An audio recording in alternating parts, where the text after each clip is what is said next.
I have started the recording. Let's go.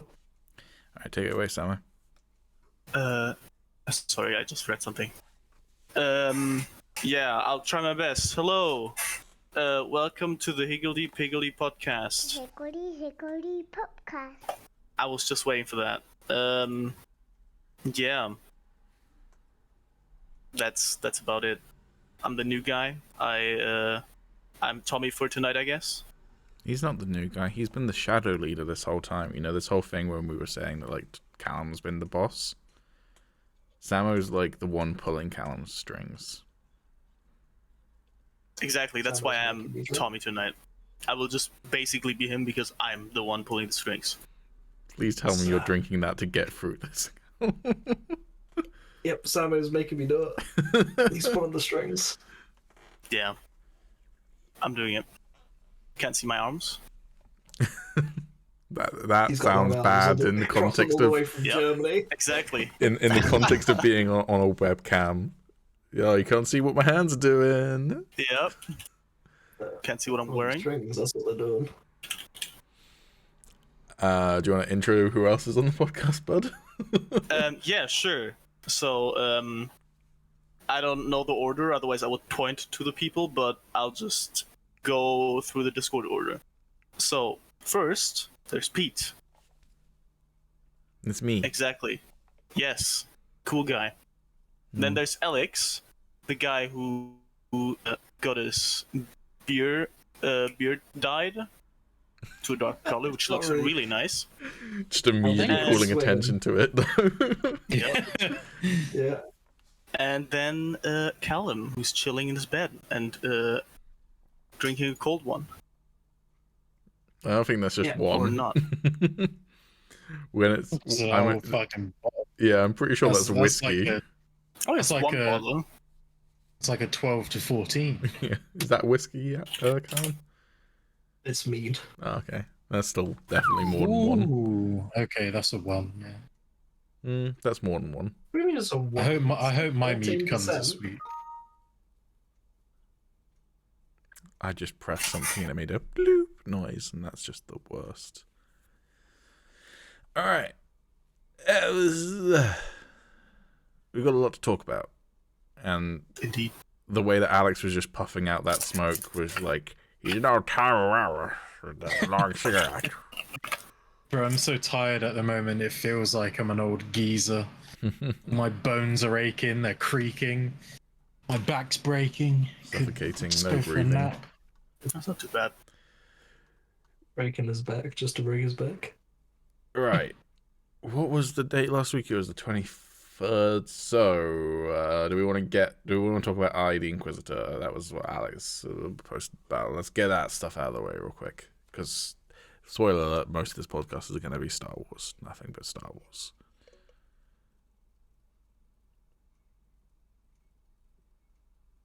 No Star Wars? You posted a link last week in the topics chat about the Inquisitor, and I said, do you want to take it away? And you just fucking ignored me. Oh, sorry. Just in a little world of my own. The Alzheimer's is kicking in. Fuck, I literally don't even remember what that. Where Fine. is it? Oh, there it is. the Inquisitor is a video game based on a Polish guy's book where Jesus decided to not be crucified and instead fucking went on a rampage, and then hundreds of years later there's Inquisitors. Yeah, no, I remember now. Yeah, I just think that's a fucking sick plot. I am very much looking forward to that. Although when I first looked at it, I thought it was gonna be, you playing as like a badass Jesus, but when I read more into it, I was like, oh, actually no, you're just playing like a couple thousand years later and just as some dude. But it still looks pretty cool. Alex, what does couple mean? 2. Yeah. So do you think that the 1700s or 1600s was a couple of thousand years after Jesus? You play as Mortimer Madarin in the 1500s. now is a couple of thousand years after Jesus. Yeah, but like a couple is like 1 and 2. It's midway between 1500s is midway between 1 and 2. Yeah, but Alright, boys, new couple topic on the podcast. What is a couple? couple of thousand years would be 2 or more, I would say. Some people might say it's only 2, but I would say 2 or more. It's not less than 2. It's not 1.5. I would say it's only 2, to be honest. Yeah, that's fair, but it's not 1.5. After couple, I would say it would be few. Yeah. All right, 1,500 years after then. Thank you, Alex. Yeah, thank you for your accuracy, bud.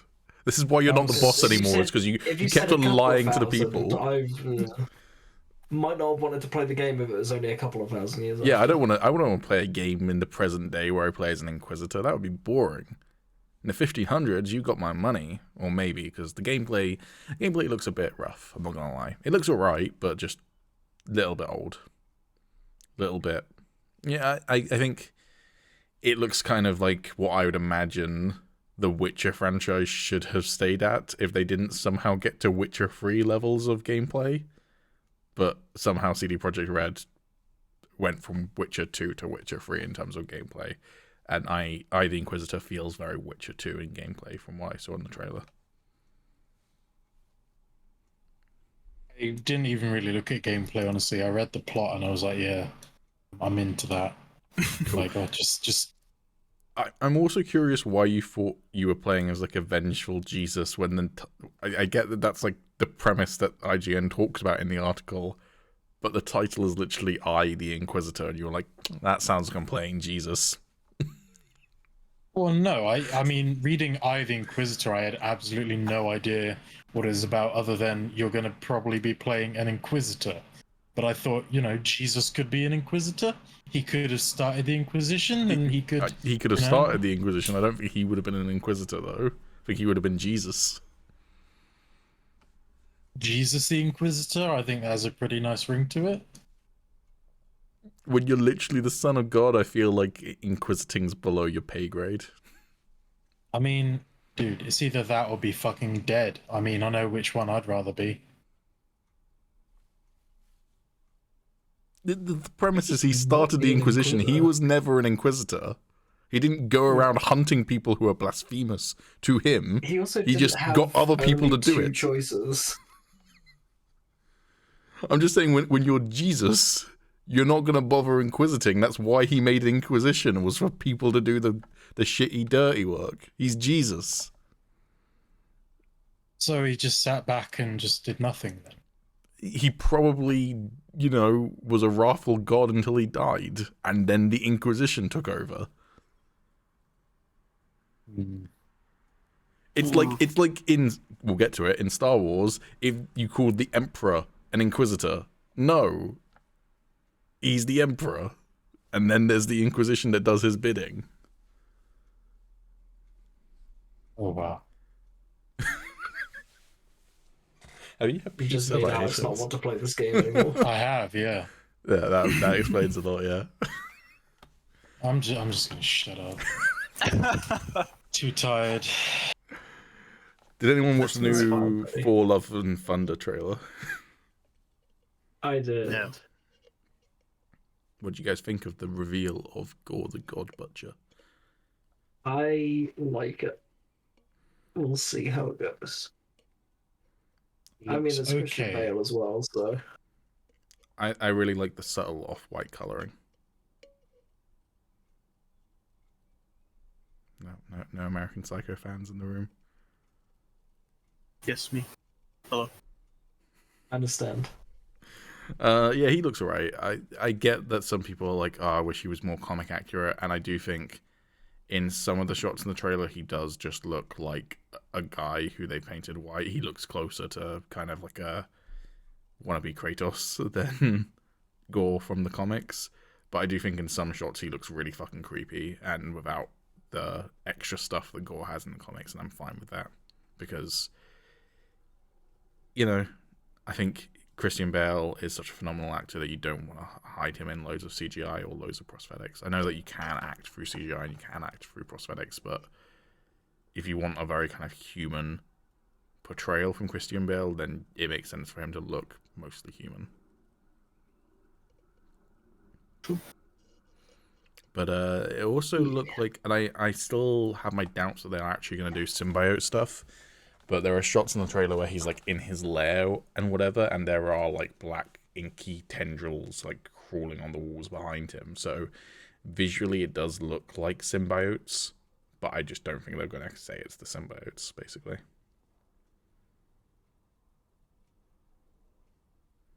I don't know. Guess we'll have to see.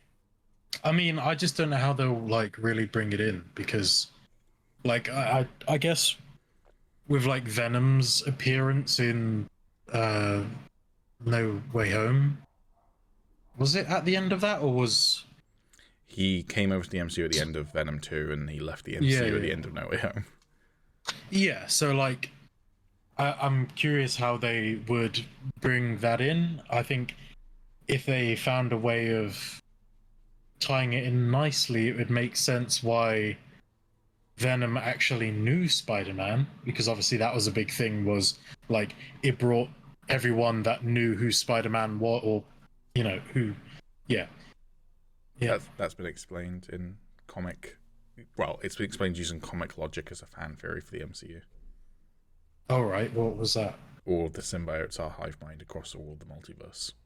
Oh right, Comics. okay. So Venom in one universe would know everything that other Venom knows in another universe. Like not necessarily consciously, but like in the back of its head.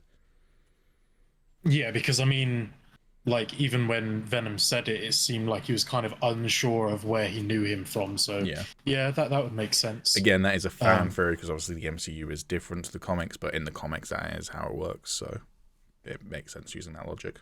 But still, I have my doubts that they're going to actually.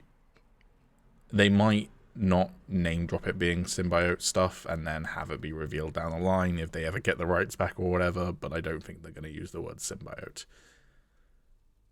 at all because Sony.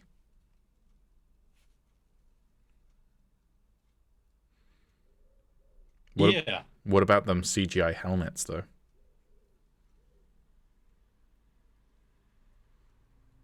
But for what? I don't remember. It's been a while since I watched it. You should go and rewatch specifically the scene where Thor goes, Jane?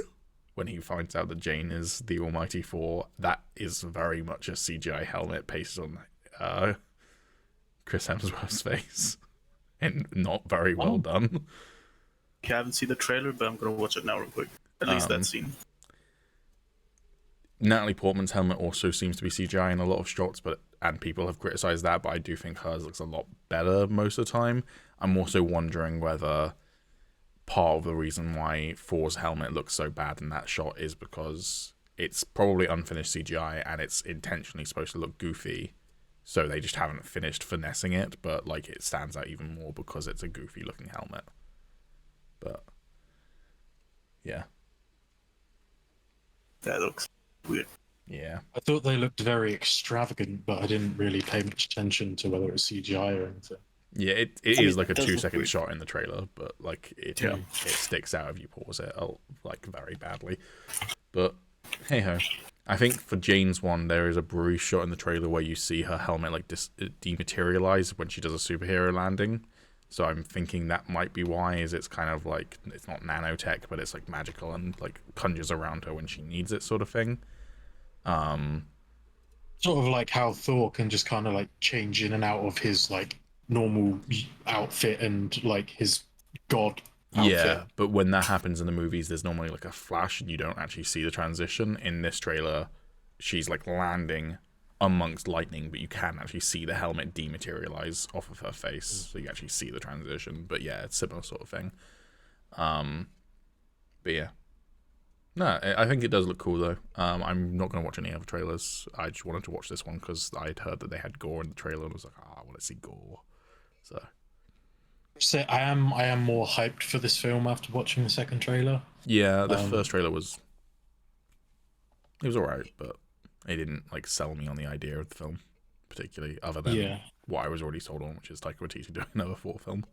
Yeah, I mean exactly. I think I said in like the last podcast or something, you know, in Ragnarok, like when I saw that trailer, you know, it looked so different from the stuff that we'd got before, and like the comedy aspect of it. I was like really looking forward to it. And in the first trailer for Love and Thunder, I didn't really like get that as much. I guess maybe because I might have just been used to that sort of humor now. But I gotta say, in the trailer, when Zeus like flicks his finger or something, and like all of Thor's clothes come off, that did get a chuckle out of me. So yeah, I'm a lot more optimistic about it. Yeah. What about Sammo and Callum? What do you guys think about the whole what's going on in this fucking film? I've only seen the first trailer, and to be honest, since I'm not like a big comic guy, I didn't even know there was a female Thor character. So, and since you said yourself that the whole trailer was kind of, well, mid, I guess, that really didn't hype me up. I mean, to be honest, I didn't even really realize there was a second trailer because I didn't really care that much. Okay. But, I mean, if you guys say the second trailer is better, then that might help. But, yeah. The whole premise just didn't really make a whole lot of sense. Well, for me, at least. I think the thing is, the first trailer is very much a teaser trailer, and the second trailer is an actual trailer selling you on the actual plot, whereas the teaser trailer, which was just like, Hulk, not Hulk, what? Thor's just a chill dude now. That was like the whole premise of the teaser trailer. So yeah, exactly. Callum, who's gonna die in Thor: Love and Thunder?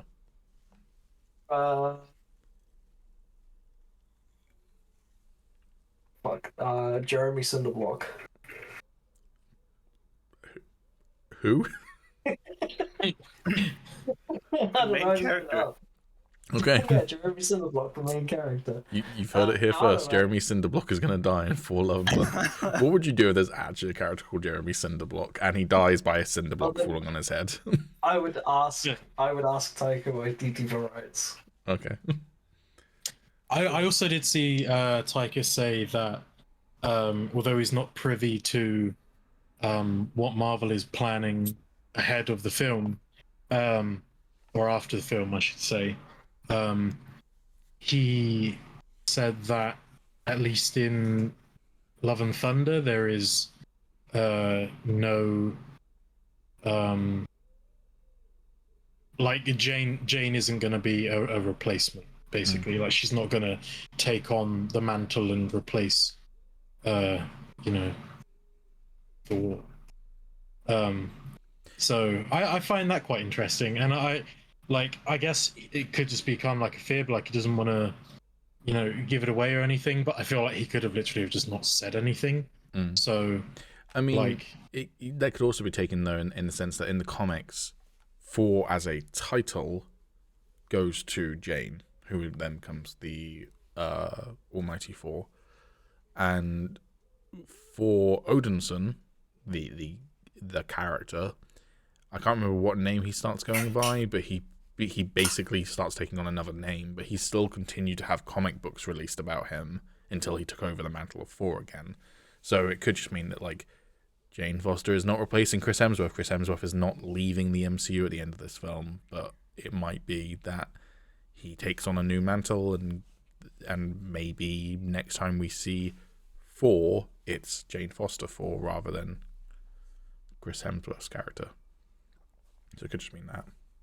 I mean, in the comics and also in like the old TV show and everything, he did have like an alter ego, didn't he? Donald Blake or something? Yes, but in the comics, he gets like a new Asgardian name, but I can't remember what it is. But like he basically goes around wandering as kind of like this nomadic hero, but he's not for the God of Thunder anymore. So, but yeah. All right. Let's stop beating around the bush. Star Wars. It's been a Star Wars celebration recently.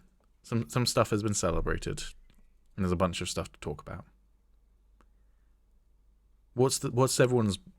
We'll get through everything, and we'll put it into nice little subjects. But what's everyone kind of most hyped about? I'm curious at the moment. Most Willow. Oh, yeah.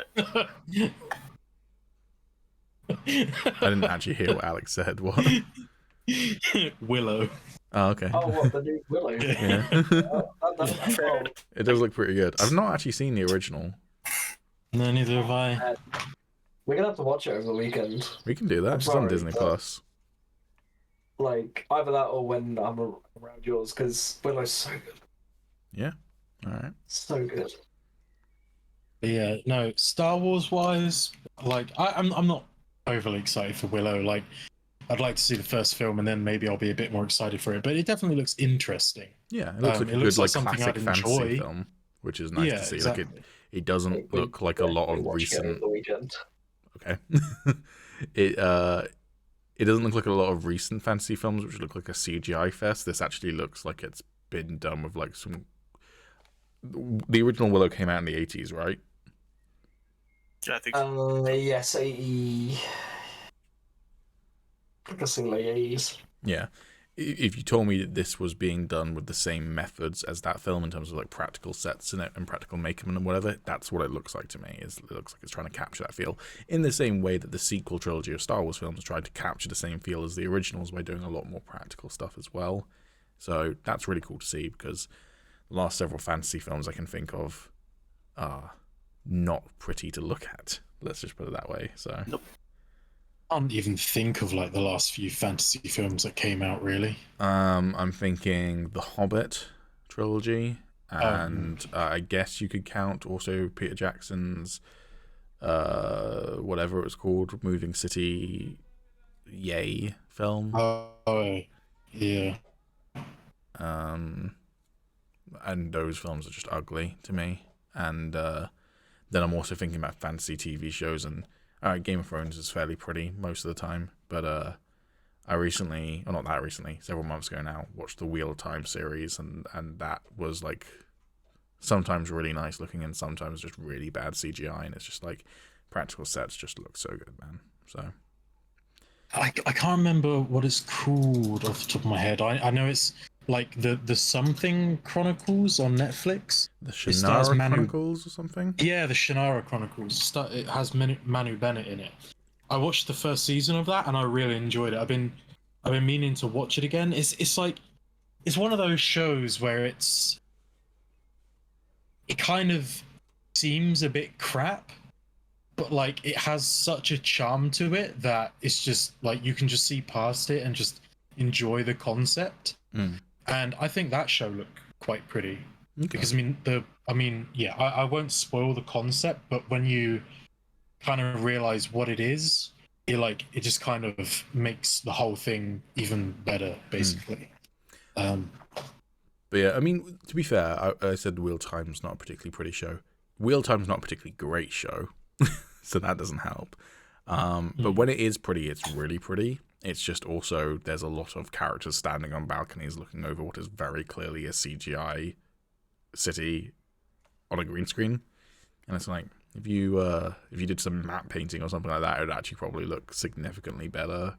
But it's also to do with like the compositing and everything. But yeah, so yeah, Willow does look good, and Callum has decreed that we're going to watch it this weekend. So I guess we'll do that when we're. You two haven't seen it, so we're gonna watch it. That's fine. But we'll we'll watch it as a group, and if Tommy's seen it, tough. He's seeing it a second time. Exactly. And Sammo? One thing I do hope from this series is that they get some Phil Tippett stop motion in it, because there's some of that in the film. Is it a series or is it a new film? I thought it was a new film. Series. Okay. Fair enough. Is Phil Tippett the guy that did that like animation film that you showed me, Callum? Yeah. The one that Yes, looks just yes. really dark and like Fucked up, yeah. weird. Mad yeah. God. Mad Yeah. God, yeah. Yeah. He's done a lot of stop motion stuff, and I believe there is. I want to say it's him because it's his kind of style, but I'm pretty sure it's like a big stop motion sort of fight scene at the end Okay. of the film. So I hope they actually bring him back for the series to put some of that in, because it'd kind of suck if they just add like CG elements of the same models or like Well, model-esque ones.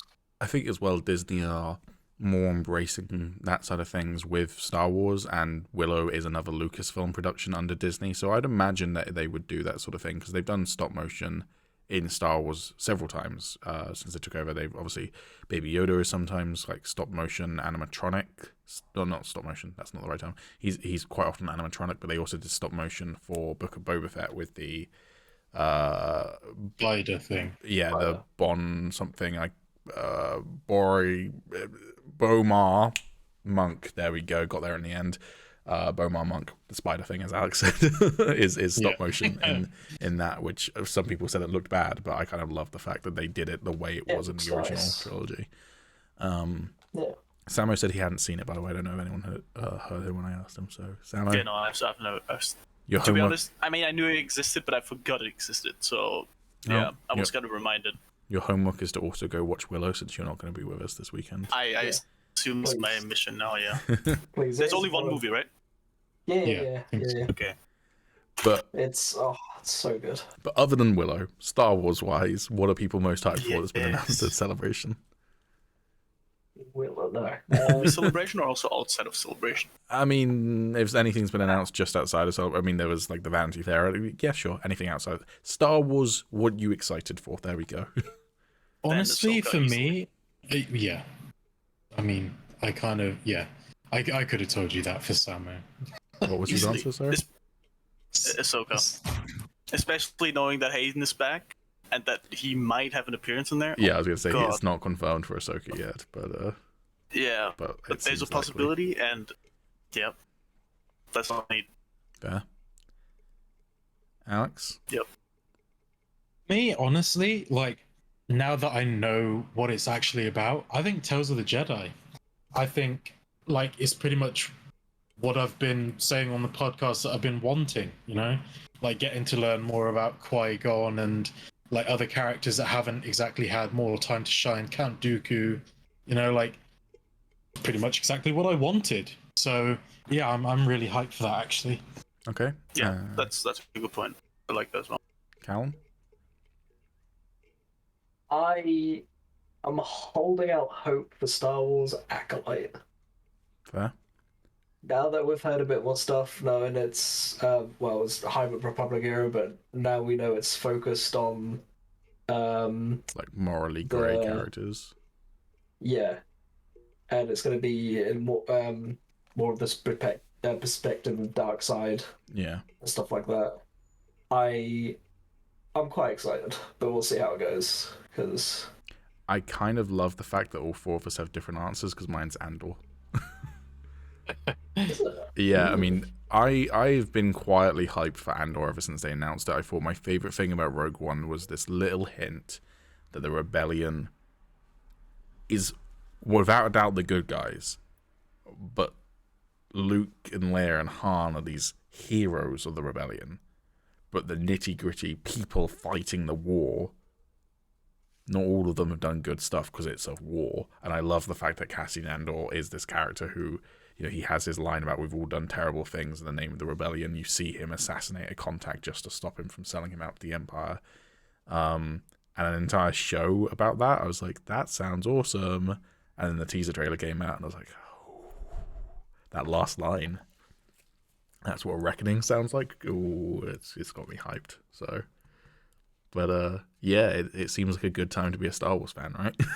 Oh yes. Oh, yeah. I gotta say, it was like a close second for me, Acolyte, because obviously that's another thing that I've been really wanting is, you know, from a perspective of either morally grey or villainous characters. So, like, that was a very close second, but I think Tales of the Jedi beats it out for me just because, like, we've seen those characters before, and I think it's a lot more. It's easier to be excited to learn about characters that you already know, especially ones that you like. You know, getting to see characters that you already like fleshed out. It's just, you know, why wouldn't you want to see that? Yeah. So let's go into a bit more detail about some of the stuff that's been announced. We'll work through each topic so that we can nicely structure it for the podcast. But yeah, we'll get onto all of those, I'm sure. So first of all, let's talk about Acolyte because that's the first link that we have posted. Yeah, so that, apparently it's told from the perspective of the bad guys, and you're not going to be 100% sure who is good and who is bad and that sort of thing. And also it's inspired by martial arts films, which all of that sounds awesome. So gonna be set during the final days of the High Republic, yeah, which and is pop. the showrunner for the show, Leslie Headland, has said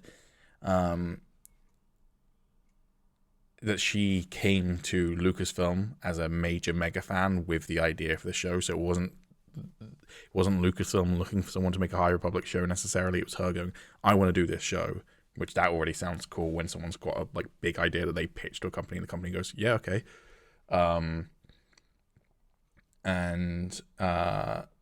Then also she said, I was coming to it as a fan who was much more into the RPG role-playing games that the extended universe feeds on. I knew the timeline really well, and I was like, I think if you want to explore Star Wars from the perspective of the bad guys, the best time to do it is when the bad guys are wildly outnumbered, when they are actually essentially the underdogs, for lack of a better term. So although it's going to be set during the waning years of the High Republic, it sounds like she's coming to it with some extended universe or expanded universe Legends stuff. And that sounds awesome, because some of the best dark side stuff is from the expanded universe. Yeah. And the thing is, some people don't like the High Republic era because they wanted the Old Republic era. When I think about Star Wars canon, I tend to go, well, what they haven't overtly stepped on the toes of from Legends, I can pretend is still canon until otherwise told. And High Republic doesn't step on the toes of anything else as far as not anything major in terms of Star Wars Legends, because the Old Republic era is a couple of thousand years before High Republic. Even Darth Bane, I believe, is 2,000 years before, or maybe 1,000 years, I can't remember which.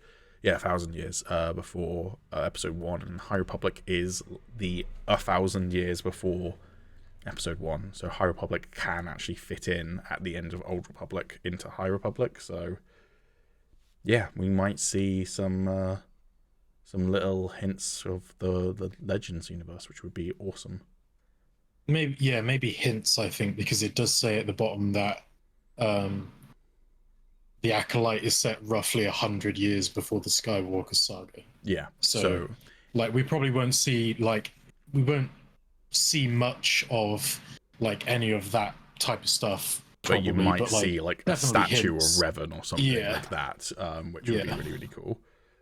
Maybe have almost the scene where Sidious is talking about the tragedy of Darth Plagueis, almost have a scene like that. But have you ever heard the tragedy of Darth Revan sort of thing? It could be something like that, which would be pretty cool.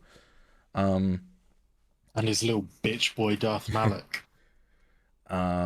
It also really makes me want to get into the High Republic era, which I've been wanting to for a while, but it's just the only criticism I have of the High Republic era, and it is such a minor criticism, is that Star Wars went, well, we're going to do this new era, and we're going to go in big with it, and there was just this explosion of books and comic books, and I just went, oh god, I don't know where to start, sort of thing. Yeah, exactly. Yeah. So it was a bit intimidating, and now it's been a couple of years, and it's even more intimidating, but I've got to get started somewhere. So I really want to at least jump into the comics, because I have Marvel Unlimited, so I can at least jump into the comic books fairly easily. So I'd really like to see a younger Yoda on screen. I think that would be pretty cool. You could get that. Yeah, I mean, he's around in the High Republic era. He's 900 years old at his death, so he will be 800 years in Acolyte. Yeah, that's hardly younger, but I mean, yeah. Depends on what they show, because you can get shit like Battle Corona and shit like that when he was on it. Yeah. Well, to be fair, we still don't really know how his race ages. That's a so good point. 100. I mean, 100 years. That he could be in his prime at that point. His prime could be from 200 to 800, and then it wanes. It could just be rapid aging from that point on, at least for their species. I mean, how old is Grogu? 50 or something? Yeah. And he's an infant, so I mean. Apparently, Yoda is the Grand Master of the Jedi Order since the days of the High Republic. I'm not going to read through the whole several paragraph section on Wikipedia, but yeah, he's in the High Republic stories as a Jedi Master. So old Grandmaster or Master? The caption it has under his picture is Grandmaster, but I don't know if he becomes the Grandmaster during the story or is at the beginning of it. But the High Republic story is mostly set during 200 years before the films, and then Acolyte's going to be 100 years before the films, so he's probably going to be Grandmaster in Acolyte at the very least.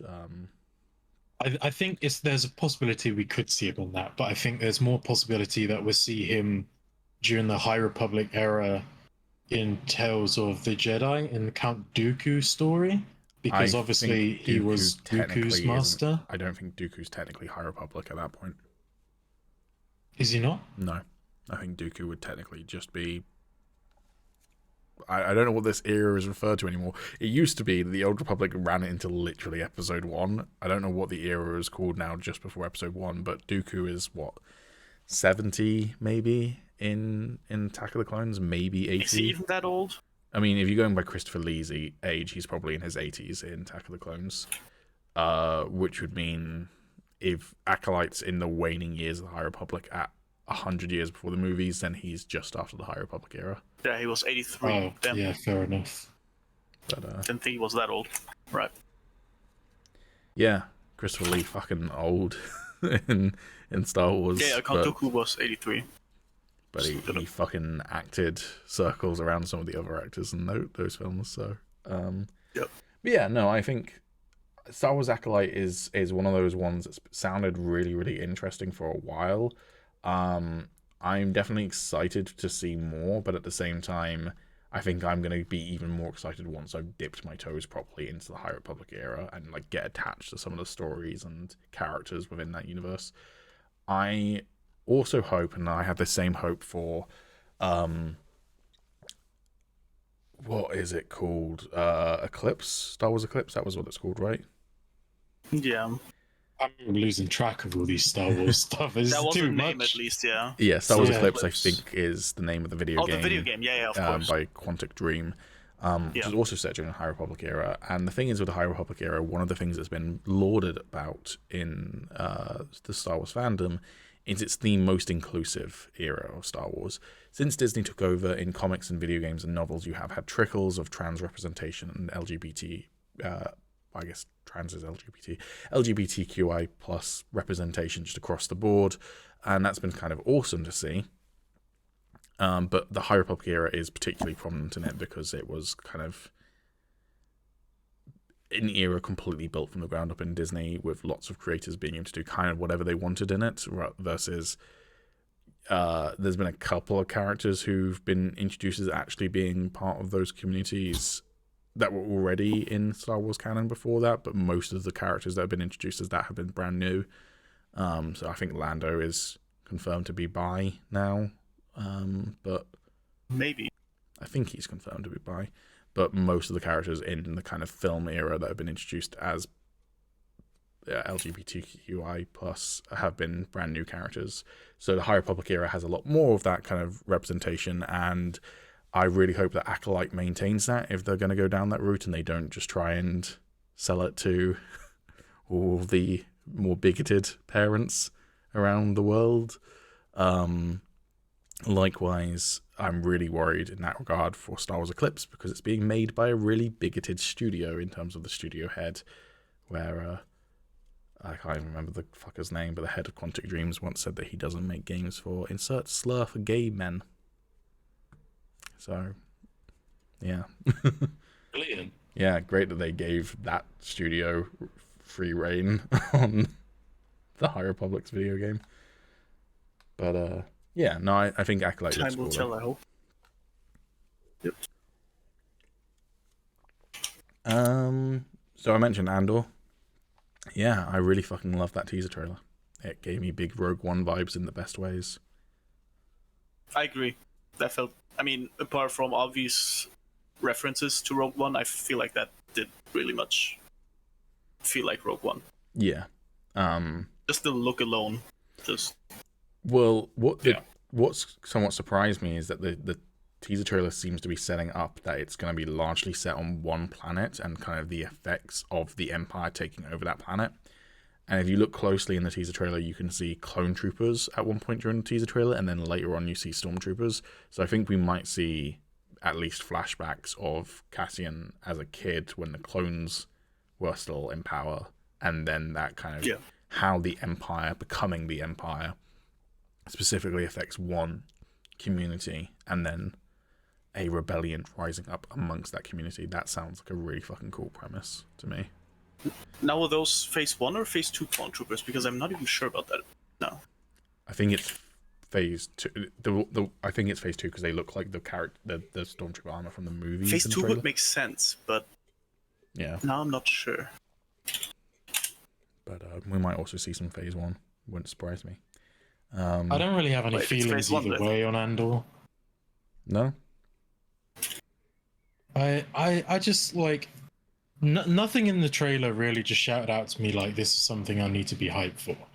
But at the same time, I remember saying to you, Pete, how I would have liked going forward to see just kind of like stories of regular people sort of just getting their life together and like dealing with the repercussions of the whole Skywalker saga and moving forward after that. And I mean, yeah, this is, set, before Rogue One and everything. But it does seem like that to me. It does seem like it's more about, seeing regular people dealing with everything going on in the world and, seeing just not a bunch of Jedi and Sith battling it out, So, I mean, it's kind of what I want. It's not exactly what I want. So, it looks. I don't really have any feelings. I'm just gonna watch it, and if it's good, it's good. It's bad, it's bad. Or if it's just not interesting to me, then so be it. But until I actually watch it, I can't really make a decision on it. Fair. Like I feel like I also don't really know much about that time period, so it's like I can't really have an opinion on it. Well, you might learn more about that time period because I've heard a rumor that it's set in 10 BBY, which would set it in the same year as Kenobi. Obi-Wan Kenobi. So you might learn more about that era while watching Obi-Wan Kenobi. I think the premise that I've heard and the teaser trailer seems to support this is that it basically tracks Cassian along with some other key characters basically being turned into the extremists that they are when they join the rebellion. And I use that term not in a negative connotation that you normally use when you're talking about terrorists, but you have to be an extremist to join the Rebel Alliance. You just do. But it's fair that you're becoming an extremist because you're up against pure evil in the form of the Empire. So not saying it's a bad thing, but you do need to be pushed to an absolute limit. And it sounds like the show is basically going to track that movement into becoming a rebel. And it also looks like the Rebel Alliance hasn't formally been set up yet, which tracks because the Rebel Alliance, the Alliance to Restore the Republic is its technical name, is set up several years before the movies, but the actual rebellion in terms of them fighting a war doesn't really start until around about 3 BBY, if memory serves. So, in terms of like a formal alliance of rebels, before that it's just rebel cells. So, yeah. Sounds gonna be fun. I'm excited. I am very excited. As I said, that line, that's what the sound of, what is it? Fuck.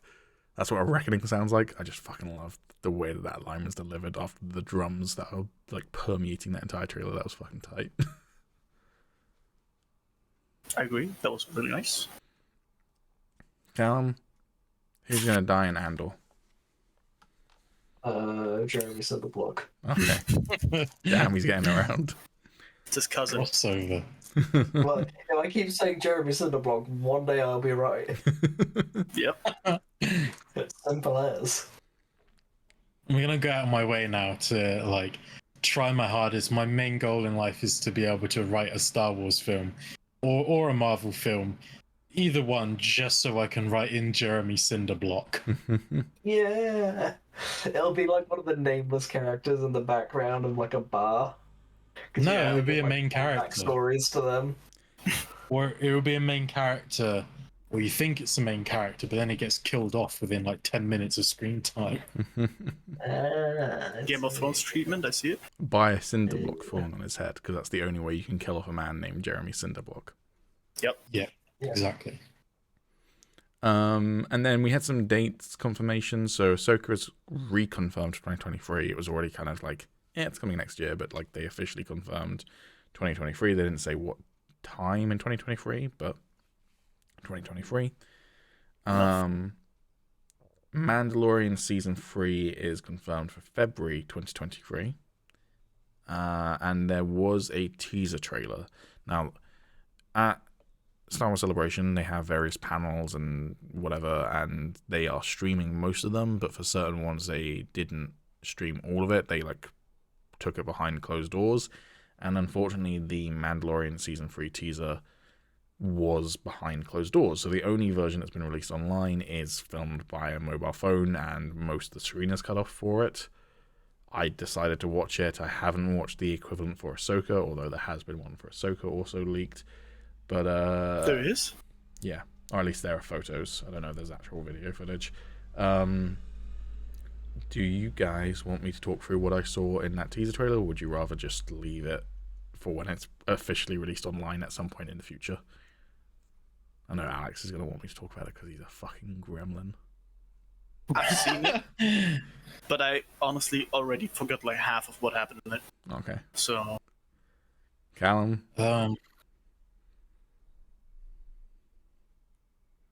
Okay, he's deafened. Do you want me to talk about it, Alex? I don't really mind either way, honestly. I mean, if you think there's some juicy things in it, sure, but There's some if juicy it can things, wait, but then- it's like it's gonna be released officially at some point in the future. So like, it might be cooler to actually see it in the teaser trailer for the first time properly. Yeah. Let's just wait until then. Okay, there's some cool stuff. You might be able to find it online if you want to try and find the leaked video. But let's be real, Lucasfilm probably struck it as soon as I finished watching it, like an hour or so later. It probably was struck from the internet. So, now I'm a little bit confused about this next one though, which is, so there is a show called Star Wars Skeleton Crew. It's been announced. It's an original series starring Jude Law, executive producers John Watts, Christopher Ford, Jon Favreau, and Dave Filoni, and it's going to be streaming in 2023. Now, I've also seen other talk about a child-centric show being made by John Watts with Dave Filoni and Jon Favreau inputting on the show. Sometimes it seems like when people are talking about these two, they're the same show, and other times it seems like they're two completely different shows. So I have no fucking clue whether Skeleton Crew is the same as the child-centric show, but there is at least one show coming out featuring the work of John Watts, who directed the last Spider-Man trilogy. So I have absolutely no idea. I mean, We'll see when it comes closer to the date. I like the name.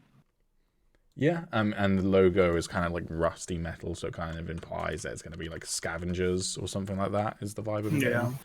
Skeleton Crew means like basically no one working on a ship, but I you want know. it. I want it to actually be just a gang of droids.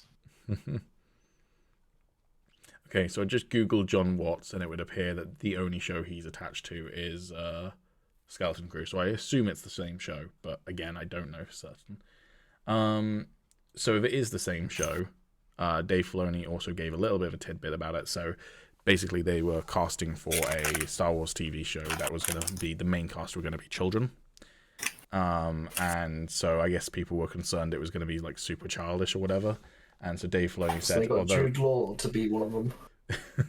yeah, he's going to be playing the 8-year-old leader of the pack. Yeah. People said the same thing about Stranger Things, so I mean, Yeah, and Dave Filoni said that although it stars kids and is made for kids, it's as made for kids as the Clone Wars, which, as we've all discussed, is it's an interesting thing to say that the Clone Wars is made for kids with some of the content that's in the Clone Wars. So, Yep. God, you're gonna set Pete off.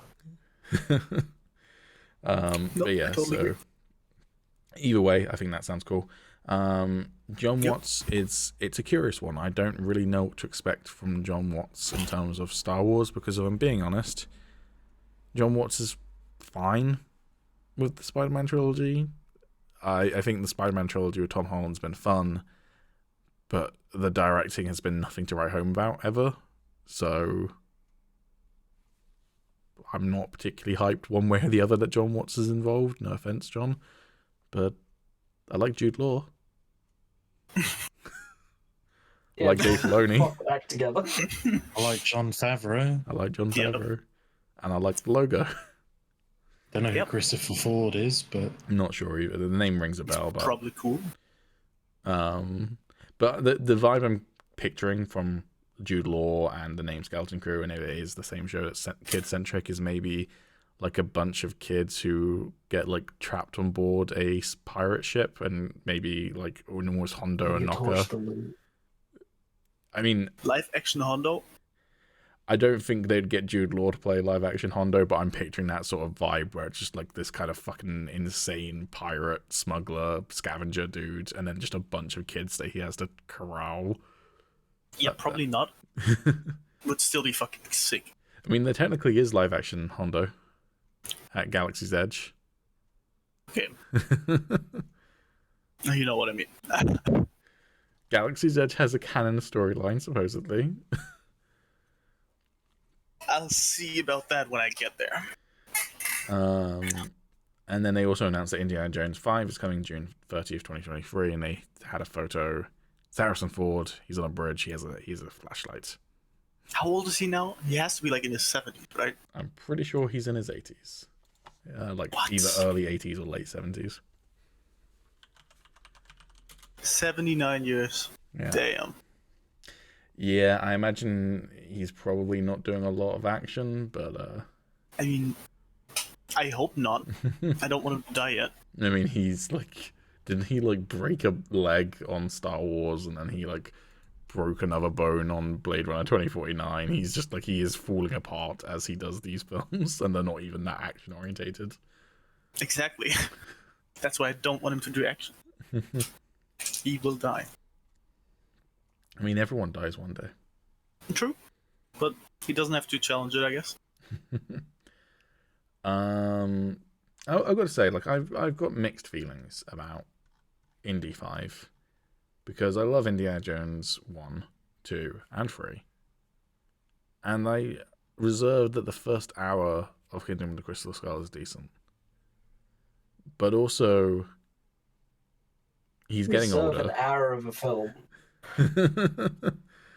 Yeah. Older is a nice way You of can't do putting it. that. You can't just dissect the film and be like, yeah, first hour of Crystal Skull was good. Yeah, it is, and then it, Don't and then it talk takes about the rest. and then it takes a sharp Just- turn.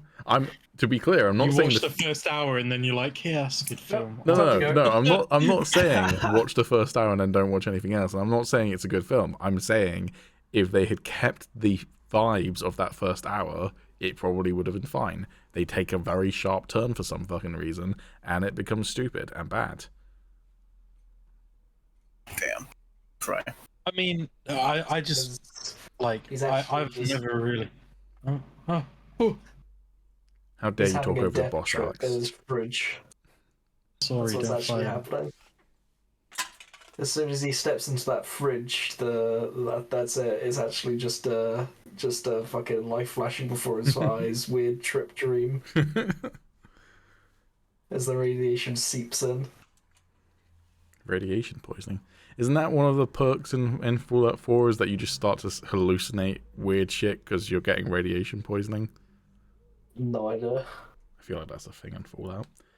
Yeah, You I gotta say, like, I never really had any overwhelming, sense of, oh, I hope they really do another Indiana Jones film after the Kingdom of the Crystal Skull. Like, I really don't think this film is going to add much to my life. I mean, it could turn out to be utterly amazing, but, like, I'd be happy if they just said, no, we're not going to make any more. Like, the first three are decent enough.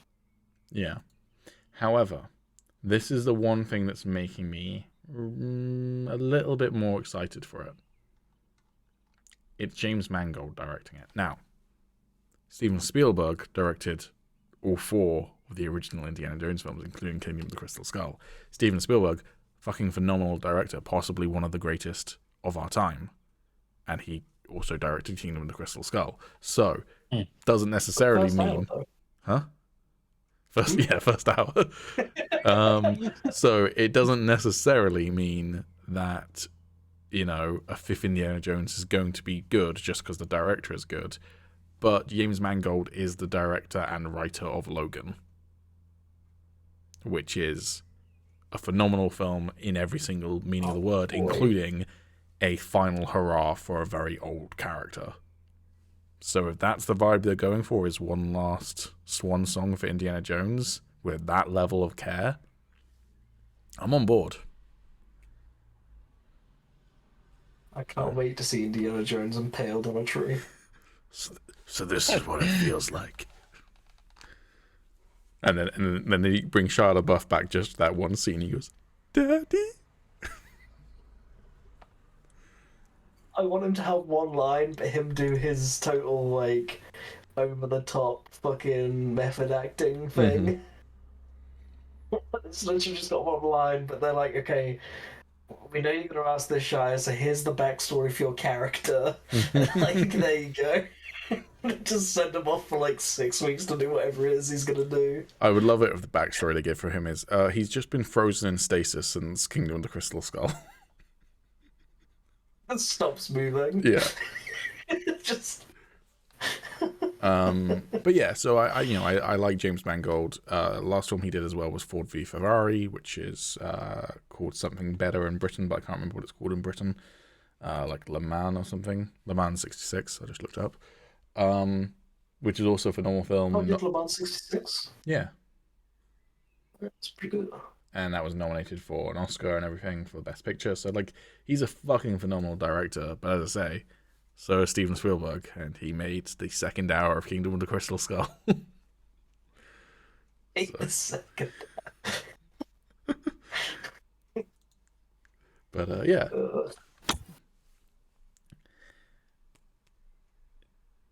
Jedi Survivor? Great hype. Yes. Love that. Yeah. Well, yeah, we'll see. Hopefully it's going to be good. Hey Alex, what was your favourite moment when Merrin was in the Bacta tank, or when the Grand Inquisitor was in the trailer? Definitely when Merrin was in the back to town. Alright, I want to go on a quick rant real quick.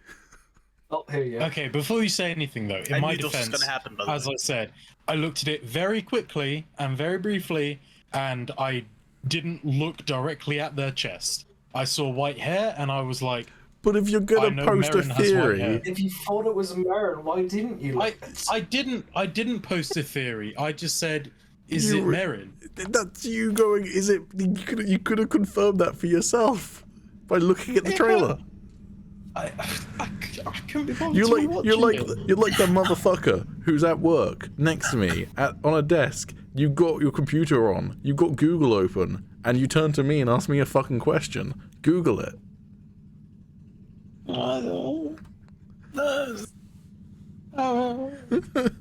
But I do have to say that theory isn't as bad as the Grand Inquisitor. No, Personally. I mean, yeah, no, fair. That It is could be way that worse, I that, think. that in the interim between Fallen Order and Jedi Survivor, maybe Merrin transitioned. Could be. Exact. So, my rant. This fucking trailer comes out. It's a great trailer. It's a fun trailer. It's a CGI trailer. We're going to talk about it in a little bit more detail in a moment. But I've seen 3 fucking theories. I'll list off the least stupid theory first.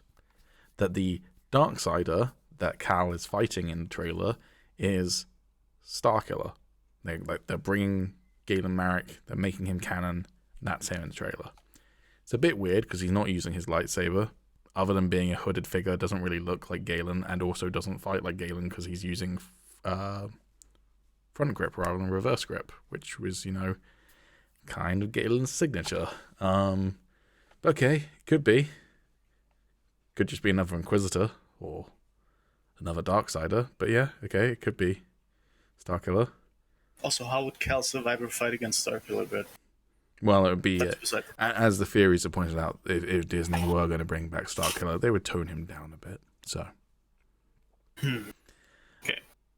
The second theory, I'm counting these as the same theory because they're equally as dumb, but one's slightly more dumb than the other, so they're not equally dumb, but whatever, is that it's actually not Starkiller, it's Revan. And cringe. Now that is worse. To be fair, I'm assuming that people theorizing that are also theorizing it's Revan in the Bacta tank, because that could maybe make sense if, like, there's some, like, weird Bacta tank or, like, cryostasis chamber that's kept Revan alive all these years. Maybe. But I don't think that's what... Anyways.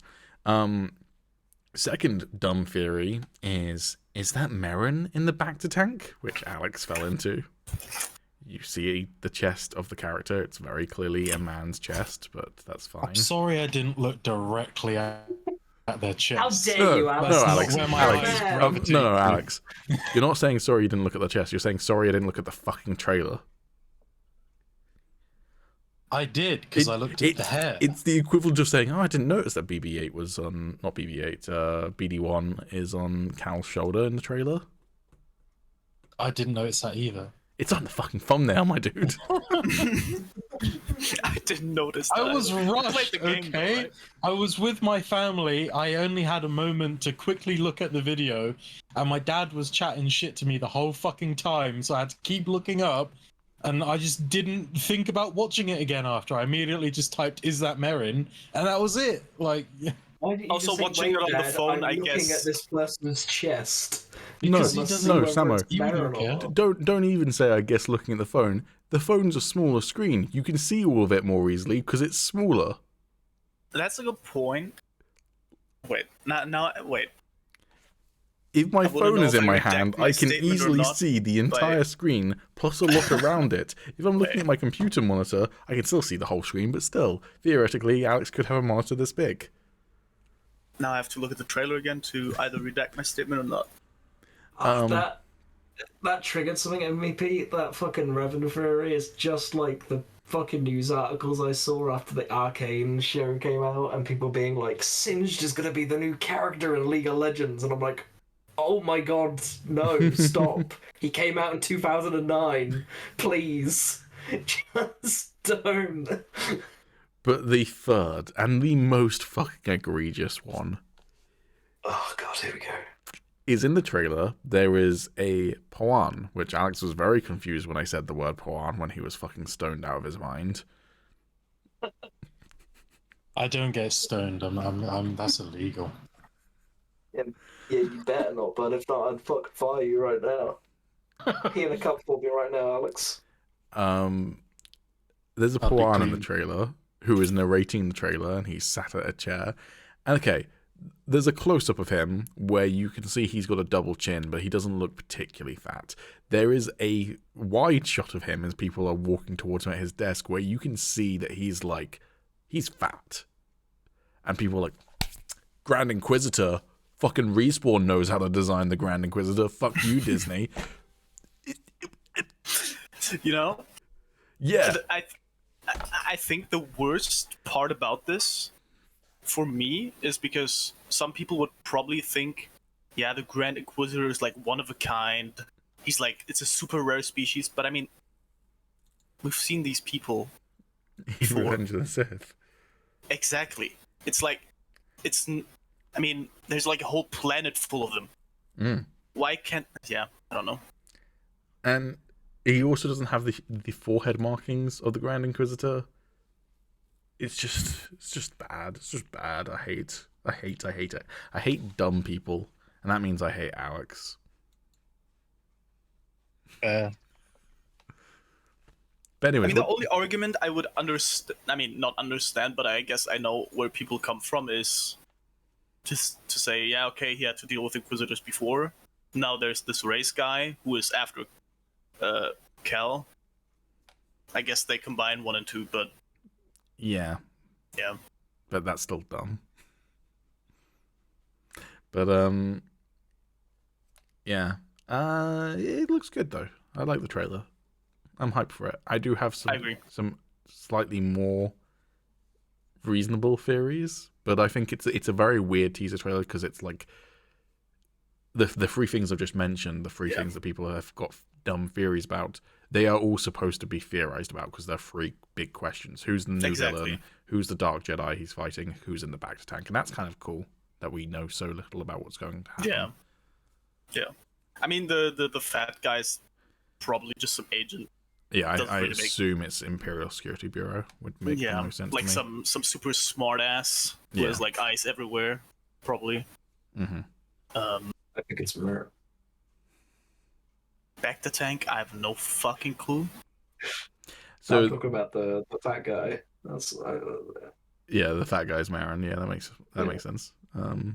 Also, I think the person in the back to tank is Jimothy Slinderblock. Jimothy. It's Jimothy. It's Jeremy's brother, is it? Yeah. Jeremy, Jimothy, just fucking I don't know, man. Yeah, they're relatives. It's fine. I do have a theory, and it is a long shot. It's a long shot, but my only reason why I think it is even slightly possible is because there's been other hints to it. Is it could be Sabayoth.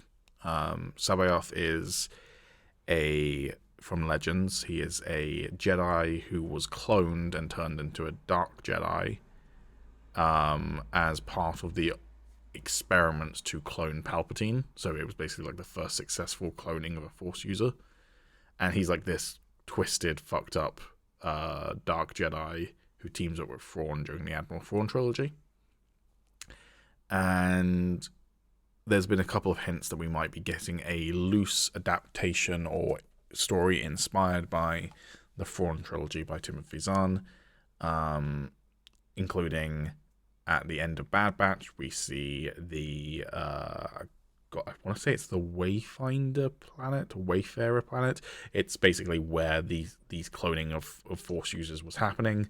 Obviously, Mandalorian, we've seen attempts to clone Force users, including Grogu, and Rebels, we had Thrawn appear, and we know that he's going to probably appear in Ahsoka.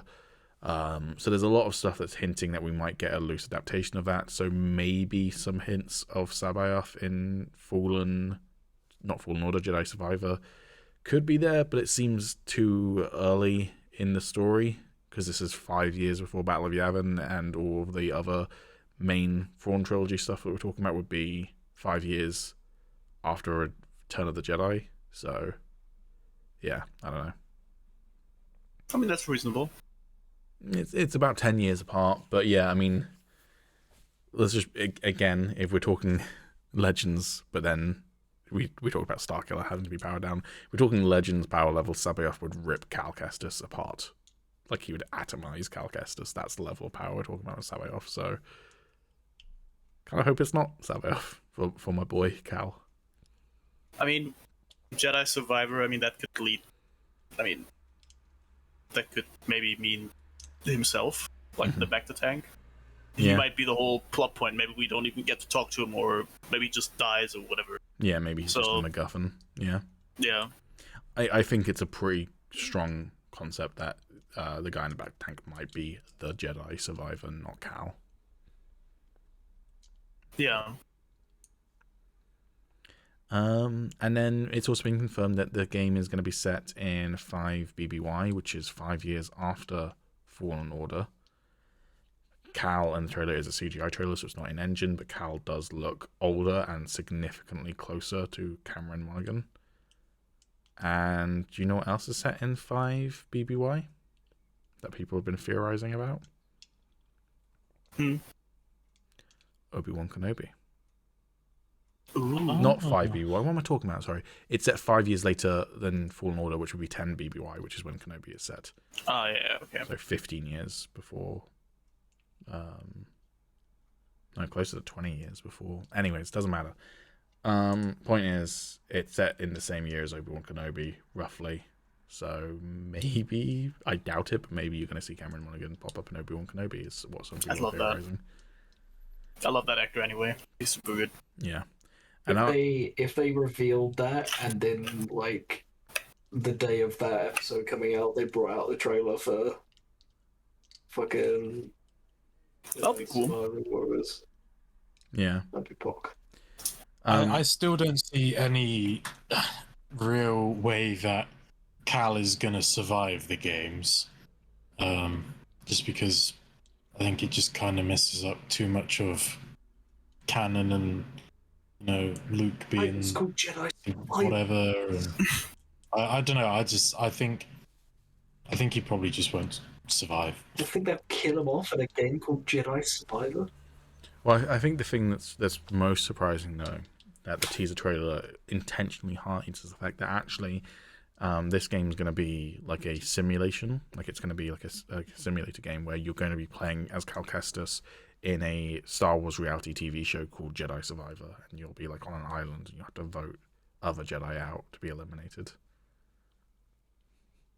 It'll be a role-playing game, multiple dialogue options. Got to build your team, build your relations, screw up other people. It didn't actually show any of the old, like, the other crew in the trailer, did it? No, it did show the ship, and the ship looked kind of in disrepair and looked like it was being moved with the Force, is the vibe I got from it, because it was kind of like shifting unnaturally. But Maybe it can I think it's interesting that they didn't show any of the crew. yeah. It's a teaser, so they might leave certain aspects just untouched for now. Mm-hmm. The other thing the devs have talked about is that they're going to be expanding on the gameplay, including the combat. And I did notice in one of the final shots of the teaser trailer, when he's standing in front of the back to tank, you can see that he's got a blaster on his hip. So I reckon that there might be some gunplay in it, which would be kind of cool. I'm not sure how exactly that would play, because would it be like then third-person cover shooter with then also the lightsaber and force combat from Star Wars? That would be from Fallen Order. That would be cool, but it'd be a bit weird. Or you could do it basically like the Jedi Knight Jedi Academy games, which don't have any like cover-based stuff other than standing behind cover. So it would be just more run and gun. But then that would be kind of awkward, though, right? I don't necessarily think it would be awkward, but I just don't know why I would bother to use a blaster in that scenario when I could just get my lightsaber out and deflect the blaster bolts. So and then you just stand there and shoot at him. Yeah. Which, I mean, it might just be something that's like part of the moveset. Yeah, maybe. That flows in, like with in the first game where you can like easily switch between double bladed and single. Yeah. So, that's another thing. His lightsaber appears to be is just single. Yeah, I noticed that. I mean, it's a teaser trailer presumably made by a VFX studio or a 3D animation studio that isn't Respawn, so it might be that they didn't perfectly do the brief. Maybe, but it seems like quite a detail to miss out. Yeah, true.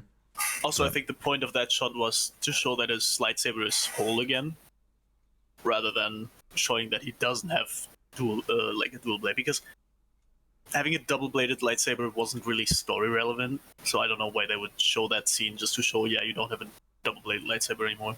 Yeah.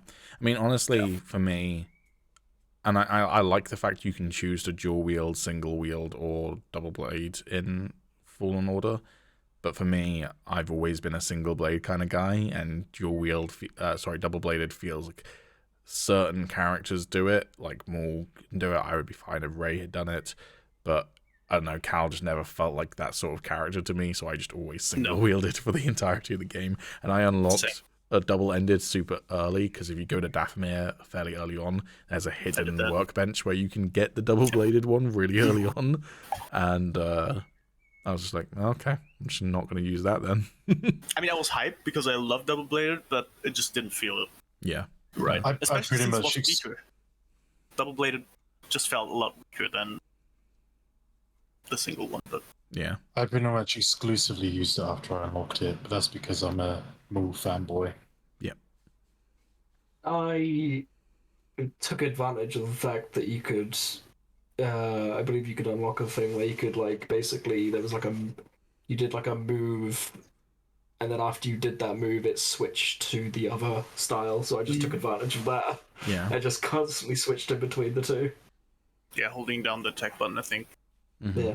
So, I saw someone say in the comments that they hope that Merrin has taught Cal some Night Sister magic. Is that even possible?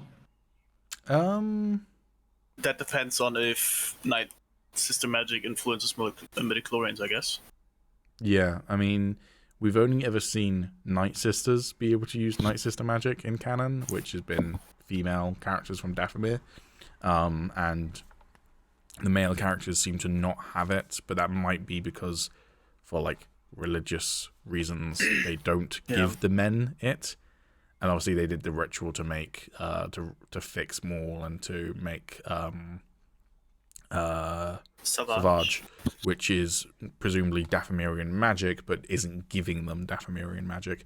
But theoretically, there is no reason. There's not been. I don't think there's been a reason explicitly stated why Cal couldn't learn it. Yeah, no. It's just so. It could be that is it the mother or something? I can't remember what her name was. The lead. Yeah, Mother Towson. Yeah, it might be that she literally just wouldn't allow the men to have the powers, and so now that she's gone, maybe Merrin will give Cal powers. Didn't they literally just have the men for breeding purposes? I feel like and I read like slavery, I'm pretty sure. Yeah. Yeah, they were like lower life forms, to say the least. So, I mean, Alex just wants an army of undead stormtroopers, basically. Yeah, I mean, I don't want that. This was what someone else said. I'm just curious if it's don't even act possible. like you wouldn't want that. I mean, that would be pretty fucking cool, sure, but like. That would be cool, or potentially like portaling, like being able to teleport and stuff. But at the same time, I think part of me would feel like when you get those sorts of powers in video games, sometimes I'm like, that's breaking my vibe of what I want to do in this game. So I'm just not going to use those powers you give me. Like when we sort of got from Night Trail, I was like, I'm not going to use any of that. Like I agree. Gliding or jumping on souls. I wouldn't mind as long as they wouldn't overuse it. Yeah. I mean, like, I would really like it. I think it would be really cool, and I probably would use it just because it's cool, but, like, you can't just keep giving this character, like, tons and tons of cool powers and stuff, because at some point you've got to be like, how has no one heard of this dude? You know, like, this because dude he dies. is not systematic. Well, yeah, I guess. But, like... Or he goes off into the unknown regions, which is what they did with another character. So. Mayhaps. Well, he gets blasted through time as well somehow, and then he... Wow, thanks for the spoilers for Rebels, dude. I didn't say who. I can guess Gasp. really easily from that. Why? Because there's not many Jedi characters around anymore. I've not seen Rebels. I don't know if there are... I don't know how many Jedi are in it. Also, you should watch Rebels, dude. I should watch Rebels. I agree. But yeah, no, I think as I said, the devs said that they were like looking to expand on the gameplay, so it could be something like Night Sister powers or just new combat styles. I would love it if you could. I would love that. Would be so fucking cool. Because I don't need a double blade lightsaber. Can have different combat styles. Yeah, let me choose whether I want to be like Vapad or I don't remember the other lightsaber forms. I mean, character-wise, that wouldn't really make a whole lot of sense because at his age, he would probably only really focus on one. But gameplay-wise, that would be really. Yeah, and I mean, he's got someone who used to be a Jedi Knight. I mean, I guess true. So. Maybe you could like at the start of the game, kind of like as in Jedi Knight. Choose one of the 3 styles. I mean, I know there's 7, but you could choose maybe. That'd be cool. In canon, it's not explained, but Legends, there is a way that it could happen. What, men using Night Sister powers? Well, no, it's the fact that I believe there was a Jedi that gets exiled to Dathomir that basically teaches the people there yes, the way of the Force as well, and they basically have their own, they're mixing with it, and they create this thing. I believe it's called Illyrian magic, but there's also the proper Dathomir magic as well, and that clan of sisters kind of distance themselves from the Dathomir magic because they believe it's like a corrupt version. So like, if it was the Illyrian magic that was, basic building blocks of the Force, then yeah, he'd be able to learn it probably. But I don't think he would learn that from Marin because she seemed like the rather normal Dathomirian. Hey, it's a far stretch, so True. I'll just probably no. Just But stating. there is a possibility. Yeah, true. I mean, maybe. But yeah, either way, I think it looks cool. Yep. 2023. I think it was March 2023. I want to say. That's pretty early. That's pretty good. I can't remember. Yeah, it was fairly near the beginning of the year. I remember that much. But That's cool.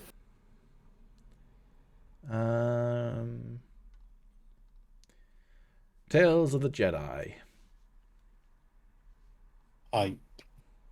Excite. 9 out of 10. So they've announced it. It's going to be animated in the style of Clone Wars and Bad Batch. It's coming fall 2022. They've announced a couple of details, including that there's going to be an episode about the origins of Ahsoka, looking at her parents and how she came to be found by Plo Koon. There's also going to be one about Count Dooku and a young Qui-Gon. So yeah. I like. There, Do we know a lot of stuff about that series apart from what you just said? Don't think Because so. I don't. No, I don't think they've announced much more than that. Other than Did I hear ages that ago, the Kleiner brothers said that they were doing a undisclosed Star Wars project that hadn't been announced yet, other than Bad Batch Season 2.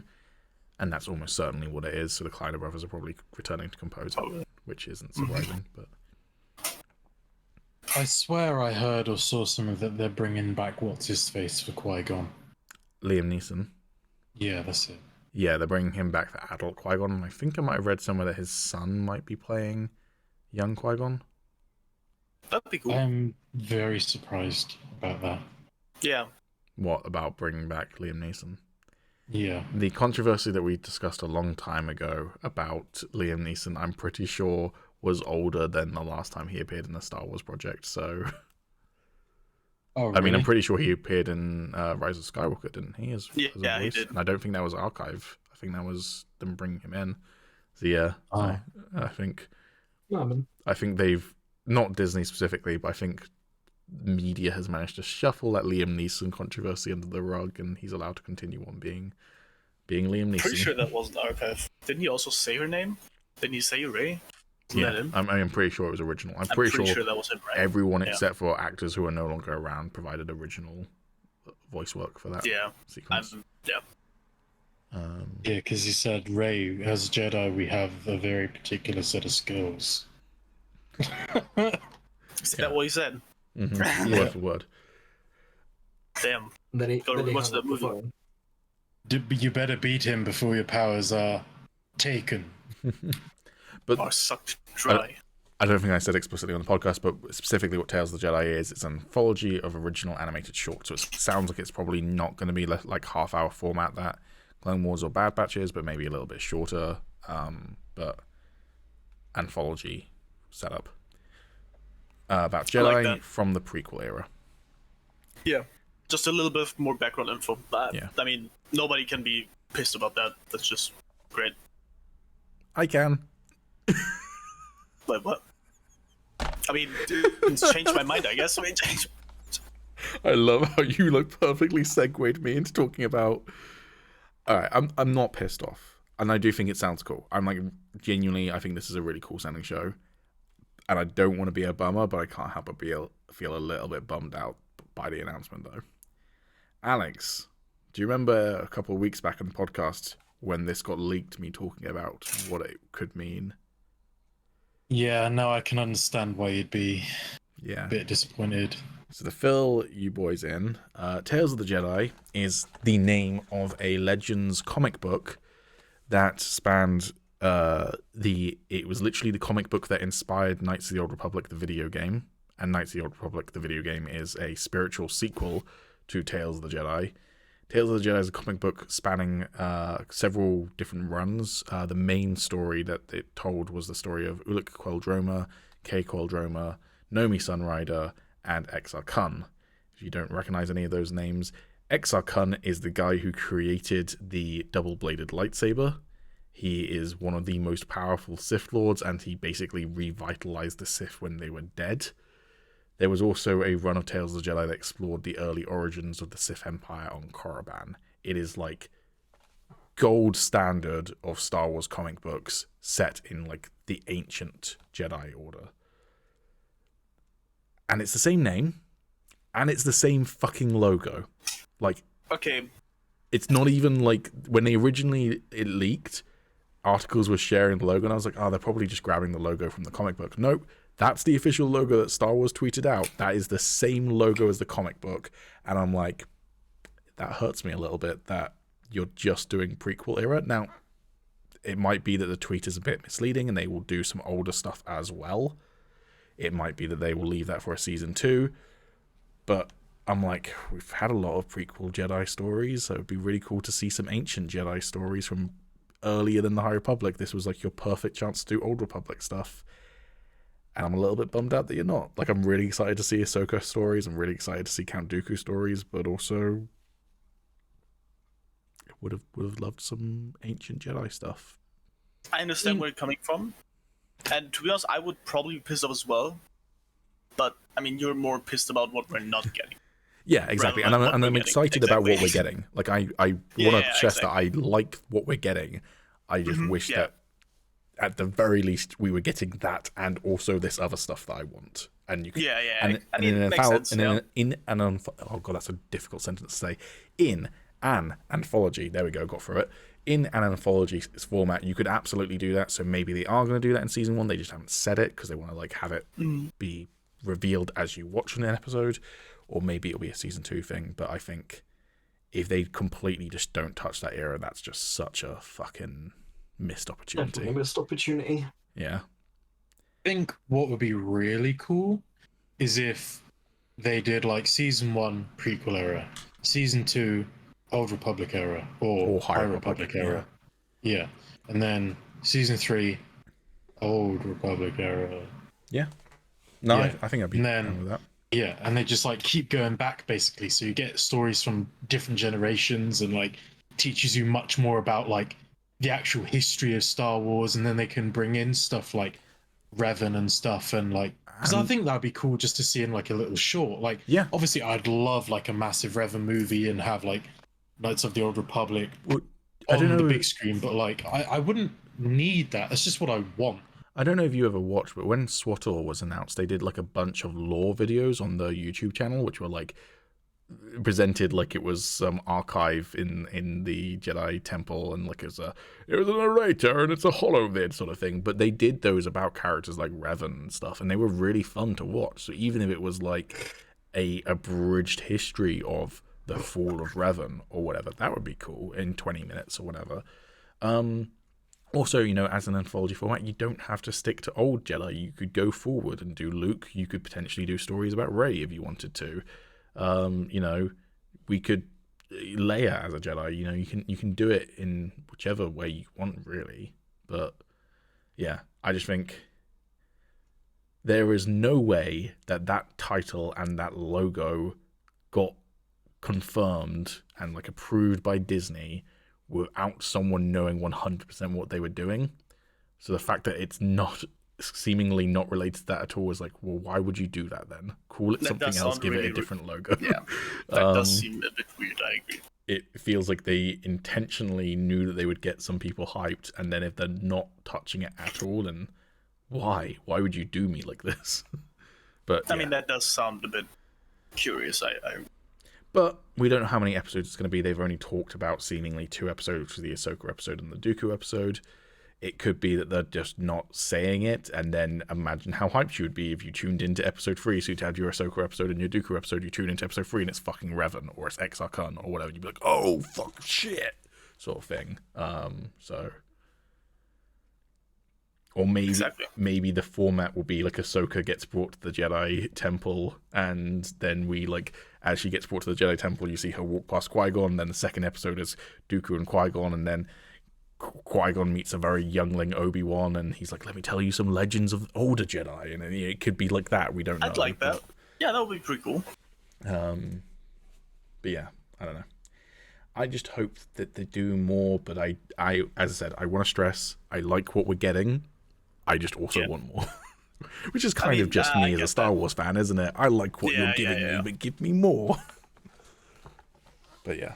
I mean, they did tease it. So, I mean, yeah. And there's no teaser trailer. It's coming out in fall 2022, so it's not that far away. So, yeah. Yeah. Bad Batch Season 2. They finally gave me a teaser trailer. I'm excited. I like Omega. Cool character. I did not watch it because I still haven't seen the ending of the first season. Have I not watched the end? Oh my god, I'm dying. Have I not watched the ending with you, or was it with Thomas? It was probably with Thomas. I've also not watched the end. I guess we just skip this point then, I guess. What point did you get up to, Callum? I don't know, like episode 4 maybe? Oh. I kind of just forgot and then just stopped. Then binge it. It's all out. I'll get around to it at some point. You've got to wait until Friday to see more Star Wars content. There's loads of Star Wars content just sitting. You've got Rebels. You've got Bad Batch. Yeah, but Obi-Wan Kenobi. Yeah, but it's not until Friday. Oh, okay. I'll wait till Friday to watch them. You fucking bastard. I would, right. See, if I'm getting you guys to watch Willow with me, I will watch Bad Batch. Thank you. I also don't know whether Tommy's finished Bad Batch, so... If you put it on. Alright, I won't complain, so... There you go. Bad Batch is great. It deserves lots of love. I saw a good meme today, which was the Trojan horse, and Troy, like the gatekeeper at Troy was Disney, and the person pulling the Trojan horse was Dave Filoni, and inside the Trojan horse was Bad Batch and it was Clone Wars Season 7, and then the name of the Trojan horse was Bad Batch and Tales of the Jedi. I saw them. It's his way of continuing to tell his story because Disney cancelled it. Bullshit. Yeah. No, Bad Batch Season 2 looks really, really cool. I'm not going to talk about too much then, since these fuckers haven't seen Season 1 in its entirety yet. But you see some cool stuff. Like it would appear that Omega is on Coruscant in the Senate building at one point, because it seems like she's in the same room as Palpy. Palpy's given an evil speech. Too much information. I haven't watched the first season.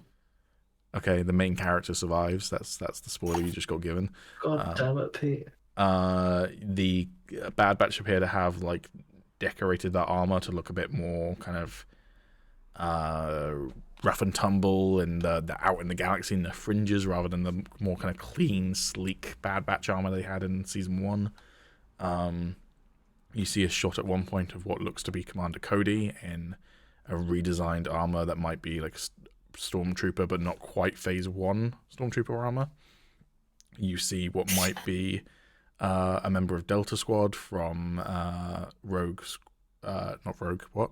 From Republic Commando. Republic Commando. I can't remember which one it is, but it's one of them. Was it the red one? Was the? I think it's like the main commando guy, but I can't remember his name. Yeah, you keep talking, I'll look it up. Cool. So yeah, you see that. You see other things that I can't talk about because these fuckers haven't finished Season 1. And it looks good. It looks really, really good. Pretty, and I like the characters. I like the story. I am happy. And these fuckers should finish Season 1. Yeah, I will. I will do it. When? Tomorrow. Alex, you're a man of lies. I mean, if you like Clone Wars, you're gonna like this. Yeah. But you're a man of lies, Alex, because this is the same thing with you constantly. When's the Piston Cup happening, buddy? The boss is here, and the Shadow boss is here. When's the Piston Cup being recorded? That's a good question. When? I don't know. When? There's no date or time. Why? Because I'm lazy. Is it going to be before Friday? Why not? Yeah. Because I'm busy. With what? Watching The Bad Batch and Star Wars and D&D and shit. I'll believe it when I see it, bud. That's a good argument. Yes. You know what? I should start gatekeeping Star Wars Leviathan and say that he and Tommy aren't allowed to participate until they set a record date for the Piston Cup. I'm gonna come over and beat your ass if that happens. Well, that's the other thing is that, yeah, me and Callum are going to be physically in the same area as you and Tommy. Last time I slapped you both, this time we might sucker punch you both, and he's a fucking giant, so...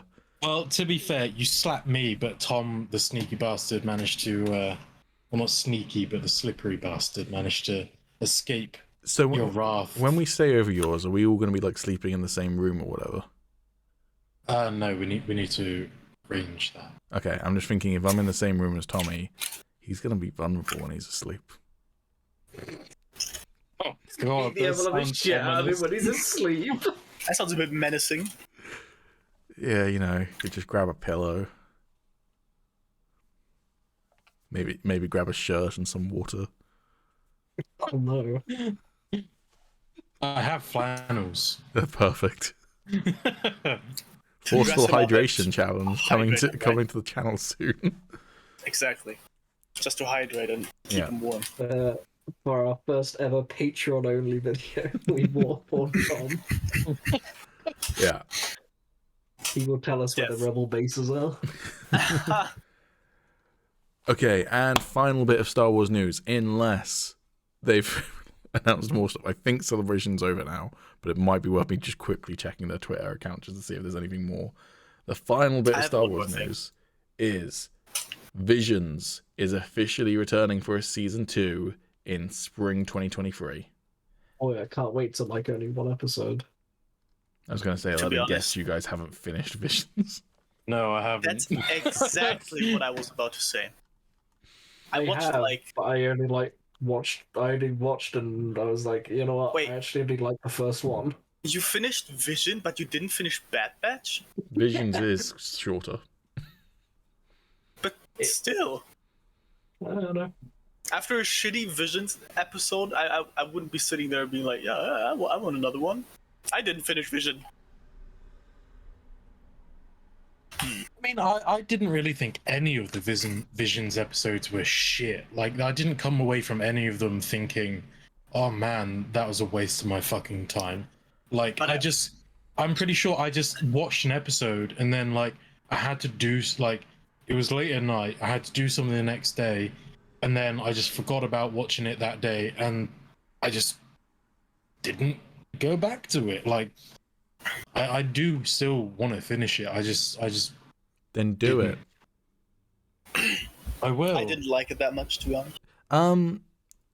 I didn't feel like any of the episodes wasted my time, because every single episode, even the ones I didn't like, I could see merit in them. I could see creativity. I could see why some people would like them. Sure. I like that Visions is not just all the same. There is stuff that some people will like more than others, but there are some episodes that I thought were fucking phenomenal. There were 3 in particular that I would love to see more of, but at the same time, in particular, 4 episodes, sorry. But one in particular, the final episode of the season, I would love to see more of, but I also don't want to see more of, because most of the ones that I really enjoyed were great, but I could totally have like an entire season of episodes like that.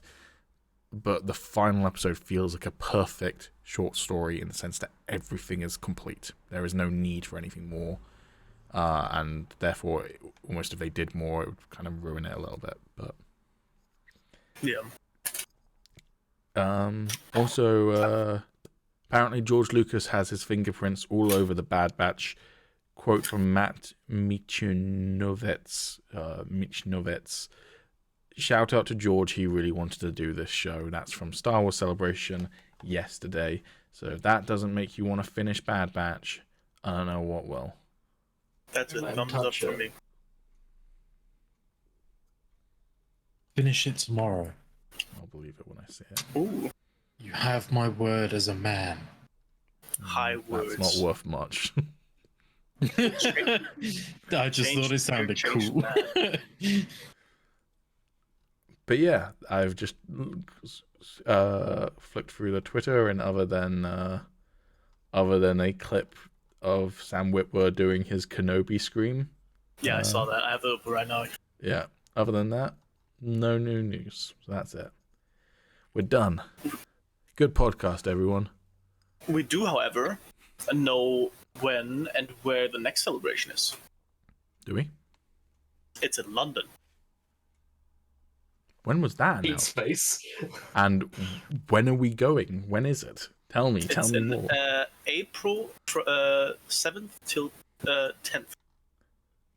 And it was That was where I just was. The Excel Center. yesterday. Oh my! We're doing that, boys. What, next year? Yeah. Yeah, I'm going for sure. Yeah, not April 7th to 10th this year, but that's already gone. That was Well, last. no, because obviously the last one was like 3 years ago, so... Exactly. But next year, like, I learned those news when you told me to start the podcast. That's why I was like a little bit stunned, and I was like, what's going on here? But Well, yeah, we're going. Yeah, I don't definitely. know. London's a bit. Well, fuck you, Callum. We're are you saying going. it's too far away? Yeah, London's a bit too far away from me. I'm in Germany, bro. I'm not trying To be fair, it'd probably still be less time for you to get to London than it would Callum, honestly. I like Really? how people are going, where is that? Like, it doesn't have a country. It says the Excel Center. Just Google Excel Center. It will tell you it's in London. don't know. Exactly. Also, you can just Google Star Wars Celebration 2023 location. It says London, England. Bro, When I tickets on. it's not yet, apparently. I've looked.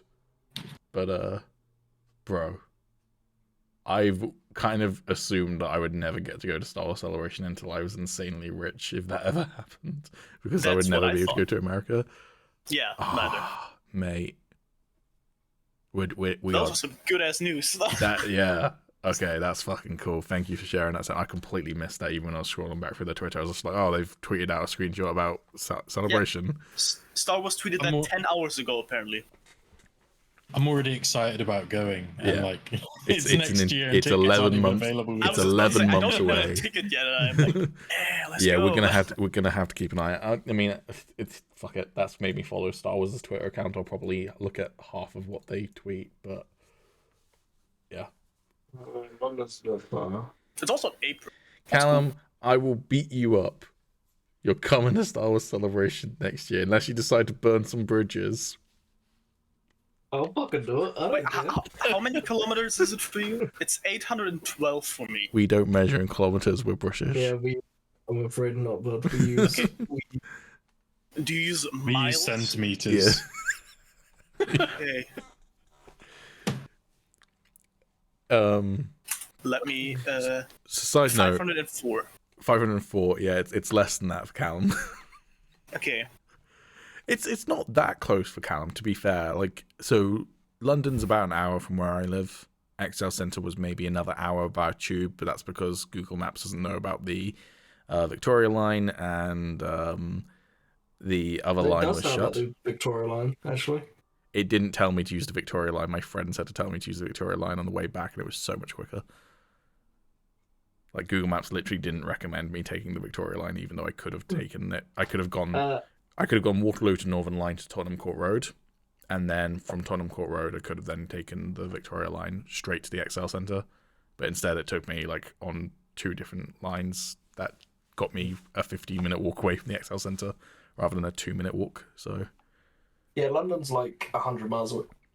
yeah, I was going to Away say from me. for Callum, London's probably about 2.5 to 3 hours away from you. Yeah. Yeah. So it's not super close, but also he's gonna do it. That's too long. No, he's gonna do it. It's not. I'll just take a flight. What is going to happen? We're going to organize a much closer time. We're going to make sure that we get the tickets immediately, even if it means that I or whoever has to buy the tickets and then everyone pays them back as soon as they come out. We're going to buy the tickets. Then we're also going to immediately book a hotel for the entirety of the thing, and we're going to make a fucking fucking weekend out of it. All right, we're doing it. It's our one opportunity to go to Star Wars Celebration, unless they bring it back to the Europe some other year. Once in a lifetime. Maybe. Once in a lifetime. Always in Anaheim. I think it's pretty much always been in Anaheim. Yeah. I think the That's why first I was one was so in fucking Colorado. confused. I want to say the first ever one was in Colorado, but yeah. Wait, 2015 it was in London. What? That's not true. That's impossible. It was announced on April 19th, 2015 during the closing ceremonies. Apparently it was in 2016, not 2015, but 2016. That doesn't seem right. Apparently, but I don't fucking remember that. And also, we were younger then and foolish. I mean, true. Was I I 18 feel like in I should have still 2016? known that. I would have been 19 in 2016. Well, they did that quiet, anyway. didn't they? But they did this Anyway. quiet. They just tweeted. Fucking bastards. Anyways. That's cool. Yeah, we're going. Definitely. You've heard it here first. We're going. A year Well, from now, we didn't go to Star Wars Celebration. If I'm not Just going assume- next year, I'm gonna cry. Because that's probably the Assuming only we're chance I'll still- ever get. No. Assuming we're still doing the podcast by that point, we'll have to do a vlog or something. Yeah, man. I mean, even though the podcast is not going anymore, we can still vlog. I mean, or we could vlog, but also do a podcast from our hotel room. That would be pretty cool, actually. That would be actually.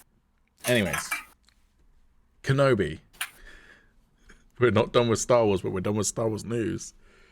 Obi-Wan Kenobi. Amazing. Loved it. Yeah. For what we had so far. So they've released 2 episodes so far. We're going to do non-spoilers as much as possible because Callum... Wait, no, everyone's seen it, haven't they? Stranger Things that you haven't seen. Never mind. Sorry, ignore me. Yeah, so we'll do non-spoilers and spoilers, I guess, for it. Yep. Oh. Yeah, so it released on Friday. It was the first 2 episodes were released. What do y'all think? Overall, I enjoyed it.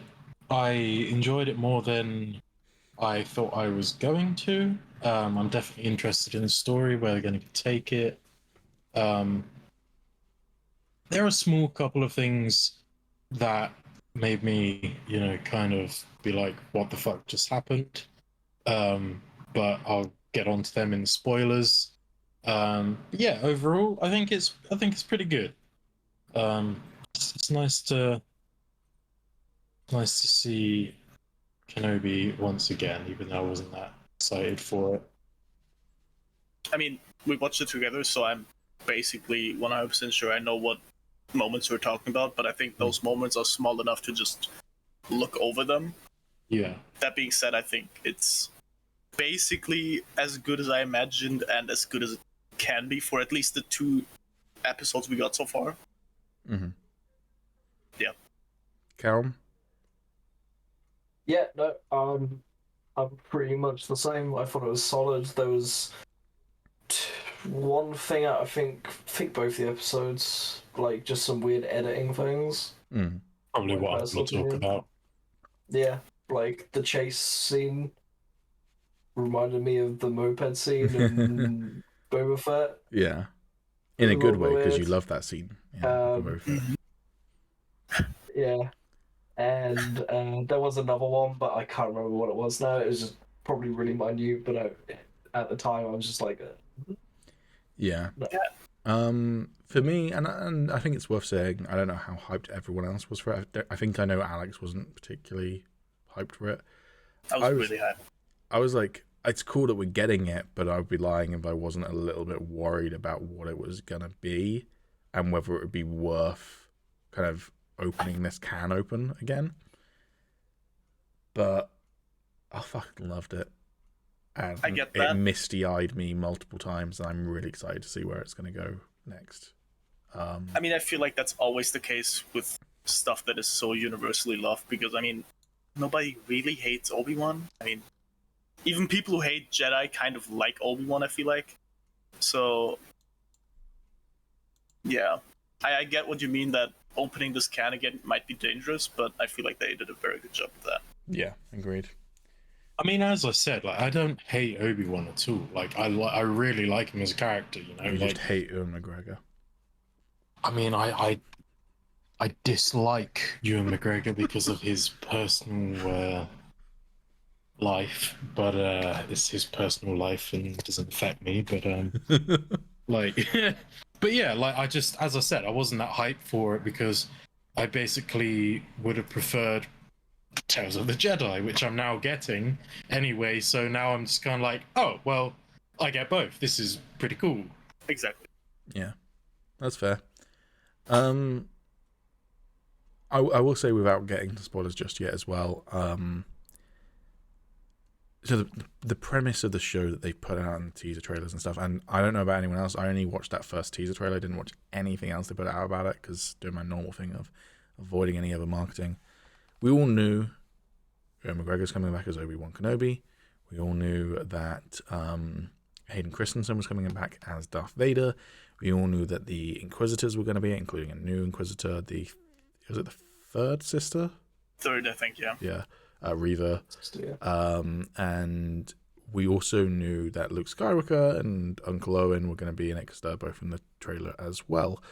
But we didn't know really what the story was, but because Vader was going to be in it, and I think there had been some concept art they'd released, we believe that there's going to be a rematch between the two of those at some point. Some people are worried about how that rematch is going to affect the canon, because in A New Hope, Obi-Wan Kenobi says, Vader says to Obi-Wan, when we last met, I was but the student, but now I am the master. And people going, well, hold.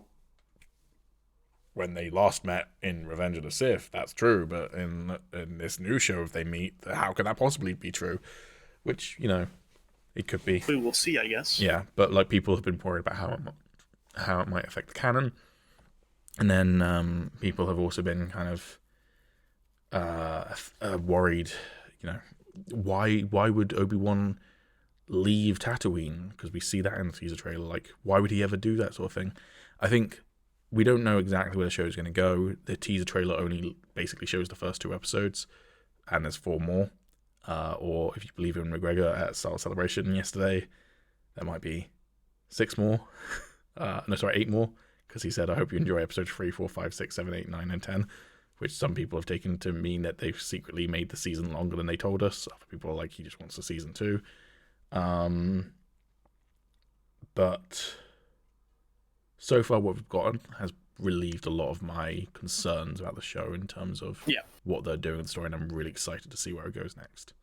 I had one major concern, which I didn't even realize I had in the first place, but yeah, in the spoilers we can talk about that, which I guess was a lot of people's concern, but yeah. So yeah, it's a good time. Yep. I also think, just before we get into spoiler stuff, the other concern I had, and it's stupid to have this concern, I think, but, The Mandalorian Season 1 and Season 2, for the most part, fucking 10 out of 10. Like, there are occasional episodes, but as an overall show, it's like a 10 out of 10 sort of thing. I agree, yeah.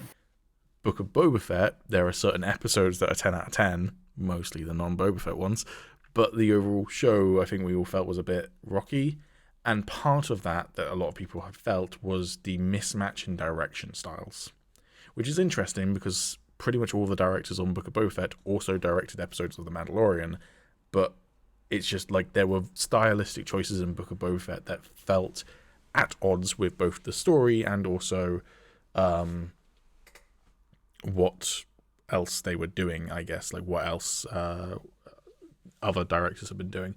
This show is entirely directed by Deborah Chow, and those first 2 episodes feeling like they had a singular vision. Like, it felt like watching a movie, and that was just like really, really... And I believe the show originally was going to be a movie. Yeah. That felt really, really nice to have just like a single style, like a single vision. I mean, I personally feel like it even felt like a movie at times where you could just watch those 2 episodes back to back, and it would feel like one thing, which I don't even think Mandalorian did. Yeah, well, Mandalorian is still felt Mandalorian like is intentionally episodic though. Like that's the entire thing. It's Yeah, like serialized. But literally Kenobi, the only 2 you serialized could watch bits. as a movie. Yeah, the only 2 bits of Kenobi that are serialized is the very last scene in each episode, kind of directly leading into another episode, making you want to continue watching, which a movie tends not to have that because it doesn't need it. But that's it. Like, but it's like it would be a pretty smooth. Yeah. Like 100%. Yeah. So. Also, I'd just like to say that I think like the aesthetic of the show is just incredible. Yeah. Like, I know that's like Sam had brought it up first, but I was thinking it at the time. Like he said, it just feels like maybe the prequels are like an actual Star Wars film. Like Book of Boba Fett, obviously, I feel like it got it a bit wrong because, like, with Boba Fett, you know, from what we've seen of him and everything, I guess it's that sense of people wanting it to be more like the Mandalorian actually turned out to be, maybe a bit more gritty, a bit more, you know, sort of like down to earth bounty hunting, you know, rather than a lot of like bright garish colors and like a massive sun in the sky, you know, like it felt very bright and cheerful and colorful, and it didn't really fit what people had in mind. I feel like Kenobi does a brilliant job of that. Like it even has like a little bit of grain to it, I feel. And it just reminds me so much, as you said, of like a movie. And I think it just suits it perfectly. I wonder, now that you've mentioned that, I wonder whether Obi-Wan Kenobi is shot on film and maybe Book of Boba Fett and Mandalorian are shot on digital. I'm pretty sure Mandalorian and Book of Boba Fett are shot on digital, but I wonder whether Kenobi was shot on film. Because that might help it feel like the films. Yeah. Because the films are all shot on... no, not all films, sorry. Episode 1, 4, 5, 6, 7, 8, and 9, and Solo and Rogue One are all shot on film. 2 and 3 are shot on a Sony camera that was built specifically for those films, which I've seen in person. Just humble brag. But so yeah, I wonder whether that might be part of it. Is it might feel more like a film because it's shot on film. I'm not sure if they've announced what it was shot on. Let's just try 35mm. Control effing 35mm on the Wikipedia page came up with nothing, but maybe it'll come up with it. I'll do that research while we're talking. But anyways, yeah. Yeah, I agree. It feels like visually, and I personally don't think that Book of Boba Fett feels unlike Star Wars, although I do have issues with some of the stylistic stuff. Visually, I think it looks fine, but yeah, just again, this doesn't feel like it's shot like a TV show. It feels like it's shot like a movie. It's just great. Yeah. Yeah. Oh, I mean, at first I had that argument to say that it just feels a lot like the old Star Wars movies because it was shot on Tatooine, but then I thought back to Book of Boba Fett, which was basically only Tatooine, so that argument just kind of flew out the window. Yeah. So yeah, I don't know. Should we move on to... No, Callum. Before we move on to spoilers, Callum, who's going to die in Obi-Wan Kenobi? Anakin Skywalker.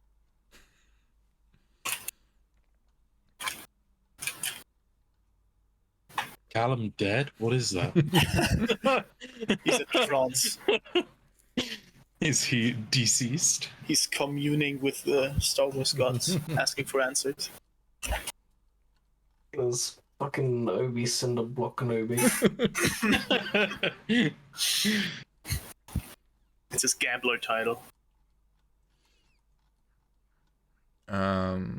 Spoilers? Yeah. Yep. So if you don't want to listen to spoilers, don't listen now.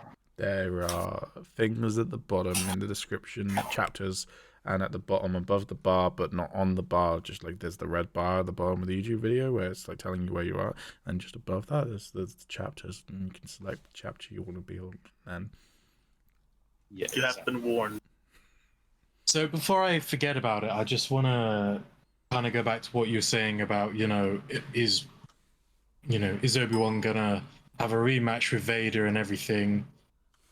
And honestly, I think that's looking unlikely after episode 2. And it could always happen in a dream or something like that. We don't know. Yeah.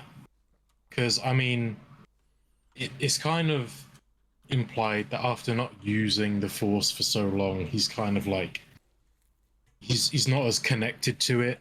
Like, he really struggled even just to, like, hold Leia up when she fell off a building.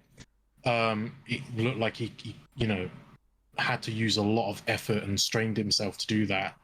And so I feel like it would kind of be a bit weird to, have him fighting Vader. Like, unless he suddenly gets all, powerful again as if he was back in the... Okay, go ahead. So I reckon he's probably cut himself off from the Force, but most characters who cut themselves off from the Force can get pretty quickly connected back to it if they knew it well. Cal's kind of the exception because he was a kid, but so I don't think that's going to be a massive issue unless he runs into him next episode, sort of thing. There's also an argument for that in Rebels. Go watch Rebels. I mean, I guess, but I also feel like it would probably serve the story more if he did struggle to use the Force for a few more episodes at least, because, like, if he just suddenly goes back to the old Obi-Wan Kenobi, he's just going to be absolutely wrecking the place, Like, I feel like if he has these people coming after him and he's, like, trying to get back into it, I feel like that will probably be, like, more enjoyable to watch. But, I mean, yeah, I suppose. But also, again, while I'm on that scene, one of the little gripes I had was when they were running along the rooftops and he was being shot at, and there was, like, the Inquisitor that was, like, chasing him and everything. Leia falls off the building. He saves her, and then somehow immediately he's just down on the ground. And then they have, like, a little chat, and it's as if he wasn't even being chased. And to my knowledge, there was still at least one guy that was shooting at him during that time. And for some reason, he decided that he'd stop shooting at him so that he could save Leia. And apparently, the Inquisitor is just really, really slow because she took way too long doing all of her badass parkour moves. She might have just been far away, man. That was my only concern as well. The backflip. That was kind of stupid. No, I mean, yeah, but it was badass. Her Force parkour was pretty fucking cool. The Force parkour was cool, but that one backflip, that was just too much. But I mean, that's just my taste. But apart from that, I think everything made sense, at least in my head, considering that. I mean, it's kind of like driving a bike, I guess, to the point where you're probably not as comfortable after like 10 years not driving a bike, but it takes like maybe an hour or two, and then you're basically back on track. At least if you're as trained as Obi-Wan would be.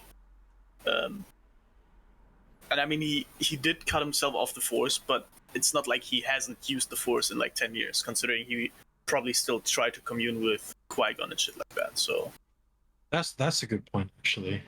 Although, I mean, he might not. Does he actually know how to commune with him yet? Because I know Yoda says, "Oh, I'll teach you how to commune with it."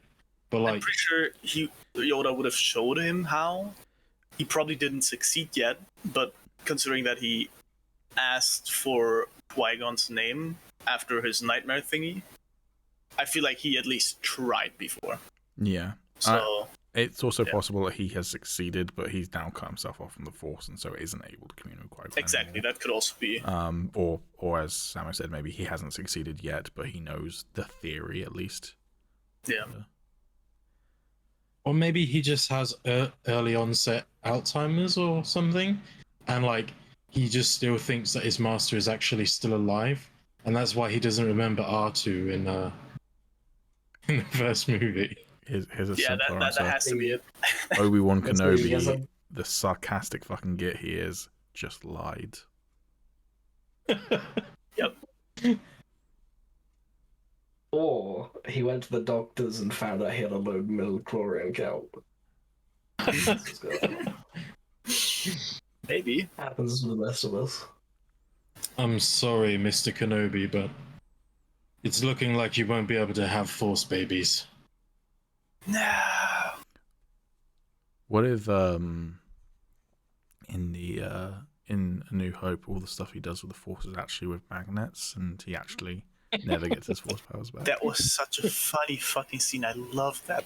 Yeah, That was it's so pretty good. fucking good. There is a level of like weird logic to it, but it's Star Wars, so I just it's fun. But like, why if the Empire is on your planet and the Jedi are being hunted and killed by the Inquisition, would your fucking scam racket involve you pretending to be a Jedi? Yeah, that's Maybe kind of come odd. up with a slightly better scam that doesn't involve you definitely getting killed if you ever get caught.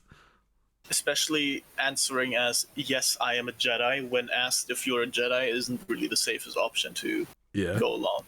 But the vibes I got from him is he's not the smartest guy. No. Anyway, so No, not really. and again, it was fun. So who gives a shit? It's the Yeah, same exactly. the same sort of logic. You have to go like, how do people remember? How have people forgotten what the Jedi were in 19 years? Like, I know the galaxy's a big place, but it was a fucking galaxy-wide war led by the Jedi. But everyone forgot what they were, and they're just myth. Exactly. 19 years later, so it's fine. You just go whatever. Yeah. It's- I mean, I'm surprised that the Inquisitor let him live. I mean, she cut off some lady's hand literally just for saying, like, you have no jurisdiction here. He actively tried to distract her from, finding the Jedi she's hunting, and she just pushes him away.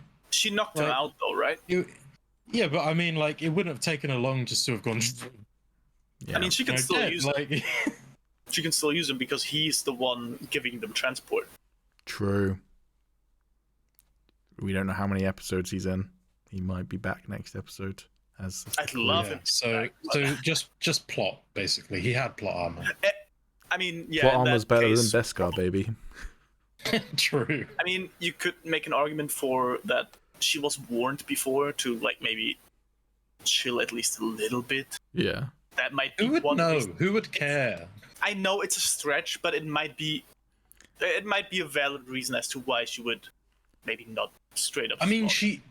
she took from him what she needed anyway. Look, So you don't put Kumail Nanjiani, that's his name, right? Yeah, Kumail Ninja. yeah, something Yeah, like you that. don't put him in Star Wars and then kill him off in the same episode. You just don't do that. Yeah, that's a good argument. He's gonna I mean, get don't his get me own wrong, spin-off. Just you watch. I mean, that I would watch it. I would. And don't get me wrong, I am glad that he's still alive, and I hope we see him again. But like at the time, I was just thinking, why? Like, there's no need for you to leave him alive. I don't know Yeah. why I want this because it has nothing to do with spies, but I would love a Disney Plus special that's like an hour and a half long about him called The Jedi Who Loved Me, and it's like a James Bond parody set in the Star Wars world with a I'd watch woman that. falling in love with him because she thinks he's a Jedi. I'd watch that. Yeah. Now that Cal- we're actually on the topic, Who do you think would die in The Jedi Who Loved Me? yeah, answer that first. He's mad dogging us. He's completely frozen. Oh. I've completely frozen. Hi. Johnny Oh, Cinder, Jonathan Cinderblock can't do it. I completely froze. So that's in the podcast. This is just me asking Callum and then going, oh, he's just mad dogging me. And then going, oh, I think he's frozen. Then looking up and realizing we're all frozen. Well, The horror. but I mean, he did think of it a long time, so Okay. no time was lost. Okay. I think. He was Um, communing with the Cinder gods. Yep. But yeah, no. So Also, just I didn't notice this at the time, and then I saw him tweet it out, and I was like, "Oh, holy shit, it was him!" It's Benny Safdie is the other Jedi in the first episode of Obi-Wan Kenobi, who is I don't know that. one of the directors and the younger brother of Robert Pattinson's character in Good Time. Not ring a bell. You've not seen Good Time? You should watch Good Time if you've not seen Good I can Time. tell you in a second. Good Time is a good time.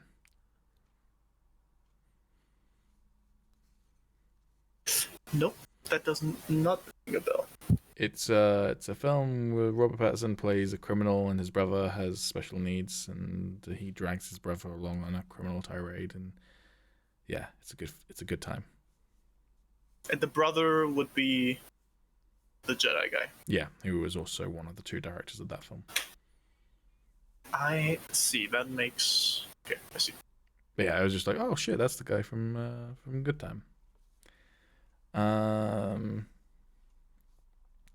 right. Was Callum? What's happening in Obi-Wan Kenobi? What's the story so far? In Balamori. Yeah, so there's a guy, right, called Jonathan Cinderblock, right? Mm-hmm. And he's a big dick Jedi. Sith Lords were a speciality at one point. Mm-hmm. At one point. Yeah. And then his youngling that he was training up, what's his name? Barry Brick or some shit. Right. I don't know. He's supposed to be the chosen one or something. Meant to strengthen the foundations, not destroy it. Mm-hmm. Yeah. It like he goes over to the dark side. Of the construction site. Yeah, the Cinderblocks have the high ground, so it's just a no-brainer. He moves over to the shade. Yeah.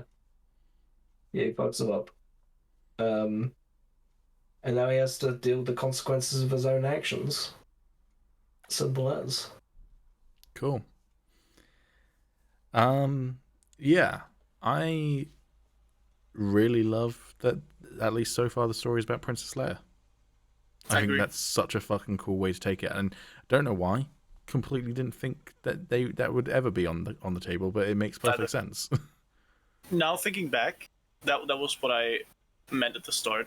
I watched all the trailers, but I didn't even realize he was leaving the planet for some reason. I still thought that was Tatooine. I don't know why, but I just did. And thinking back, I would have probably hated it to know. I mean, why would he leave the fucking planet? That wouldn't make any sense. But now knowing the reason why he did, I like it. So yeah, that's cool. It's so cool that it's like we get to see two characters who have no interaction basically in the original movies, but absolutely deserved interaction with all the history that their parents have. Yeah.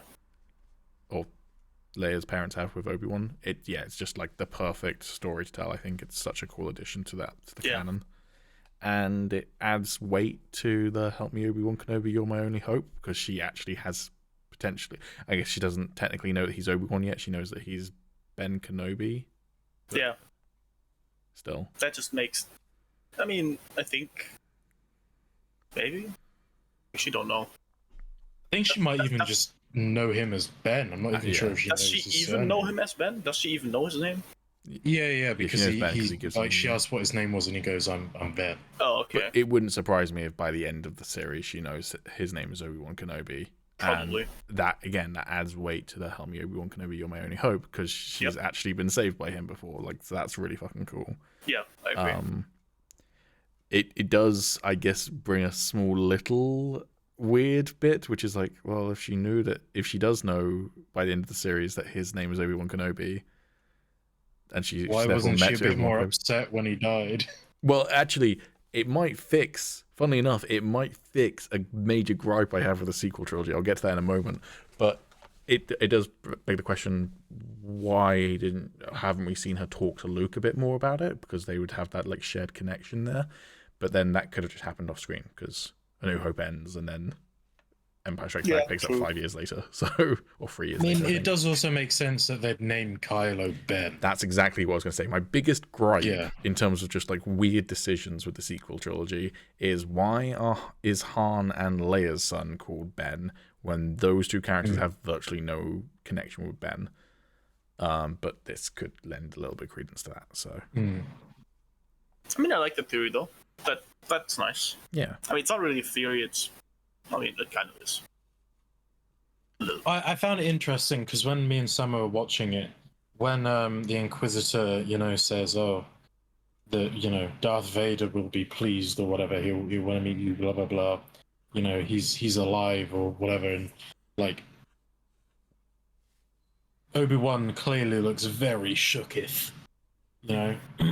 Sammo was like, "Oh, does he not know that he's alive then?"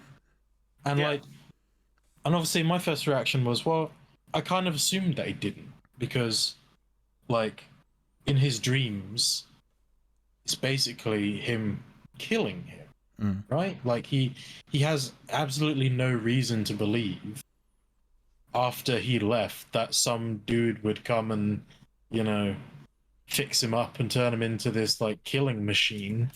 But I mean, obviously, over the years, people have, pondered that question of whether or not he knew because, he can feel him with the Force and he could probably feel that he was still alive and everything. But like, would he? Because, I mean, Palpatine hid the fact that he was Sith for years and years and years. I mean, he was the strongest bloody Darksider in God knows how long. Like, clearly they can hide their presence. So, I mean, yeah, I guess it makes sense to me that they would be able to hide that. And they wouldn't know. Callum? You had your hand up. Sorry, no, I was stretching. Oh, for fuck's sake. I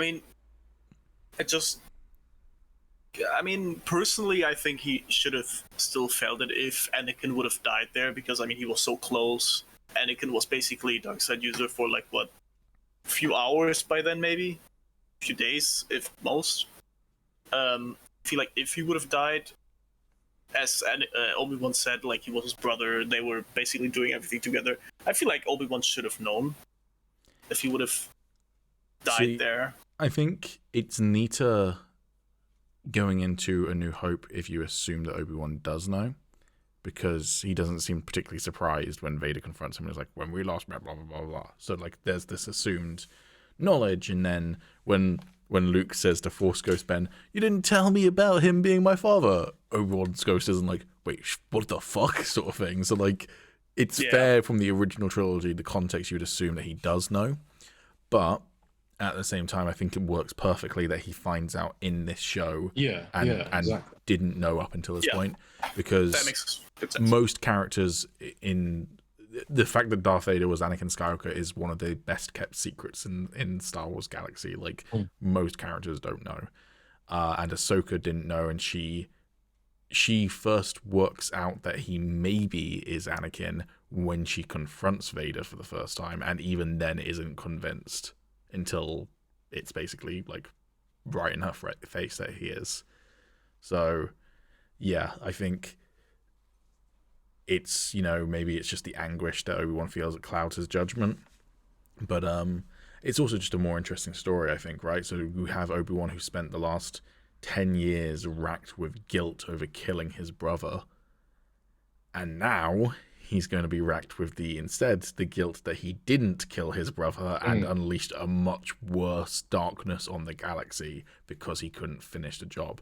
And that's the beauty of Obi-Wan's story, right? Is that Obi-Wan is like the perfect Jedi almost, but because he couldn't finish the job, he couldn't bring himself to kill his brother properly, he made things so much worse. Like, literally, if Obi-Wan just finished the job, and you can't even blame him for not finishing the job. That's the beauty of that story. So, yeah, I think it works really, really well with him not knowing up until this point. And I am assuming that's where the show is going, but I really hope that's where the show is going, is exploring that now confliction of he used to feel guilt over killing his brother, now he feels guilt over not killing his brother. So can't fault him really for leaving him in immense torturous pain for a slow waning death.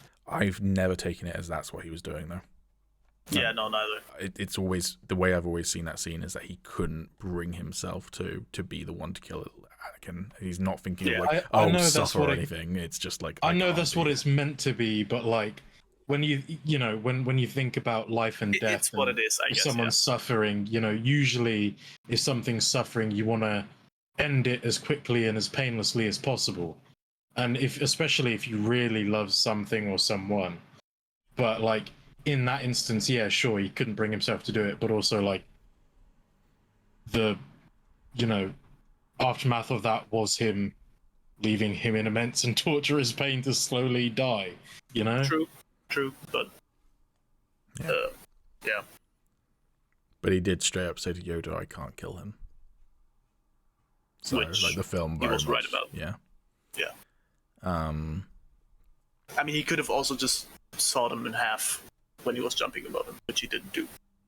So he also could have just shot him through the heart and let him catch on fire that way. So. Or just force pushed him a few meters deeper. Or called in Jeremy's cinder block to finish the job. Yep, drop the cinder block. Just slowly, just nudge him into the lava with his, just throw a few pebbles. Get in. One of my favorite memes I've seen recently is the scene where Anakin's burning, and he goes, "I hate you. Give that lightsaber to my son when he's old enough. I want him to have it." Yeah. But also, fuck you. That's actually a good point. Damn. Yeah. Obi-Wan's just lying left, right, and center to Luke, man. I don't know It's if working, you. I guess. I don't know if you noticed the toy ship that Obi-Wan buys for Luke. You actually see Luke play with that toy in A New Hope when he comes into the like little garage where the oil bath is and everything. He's like playing with the toy.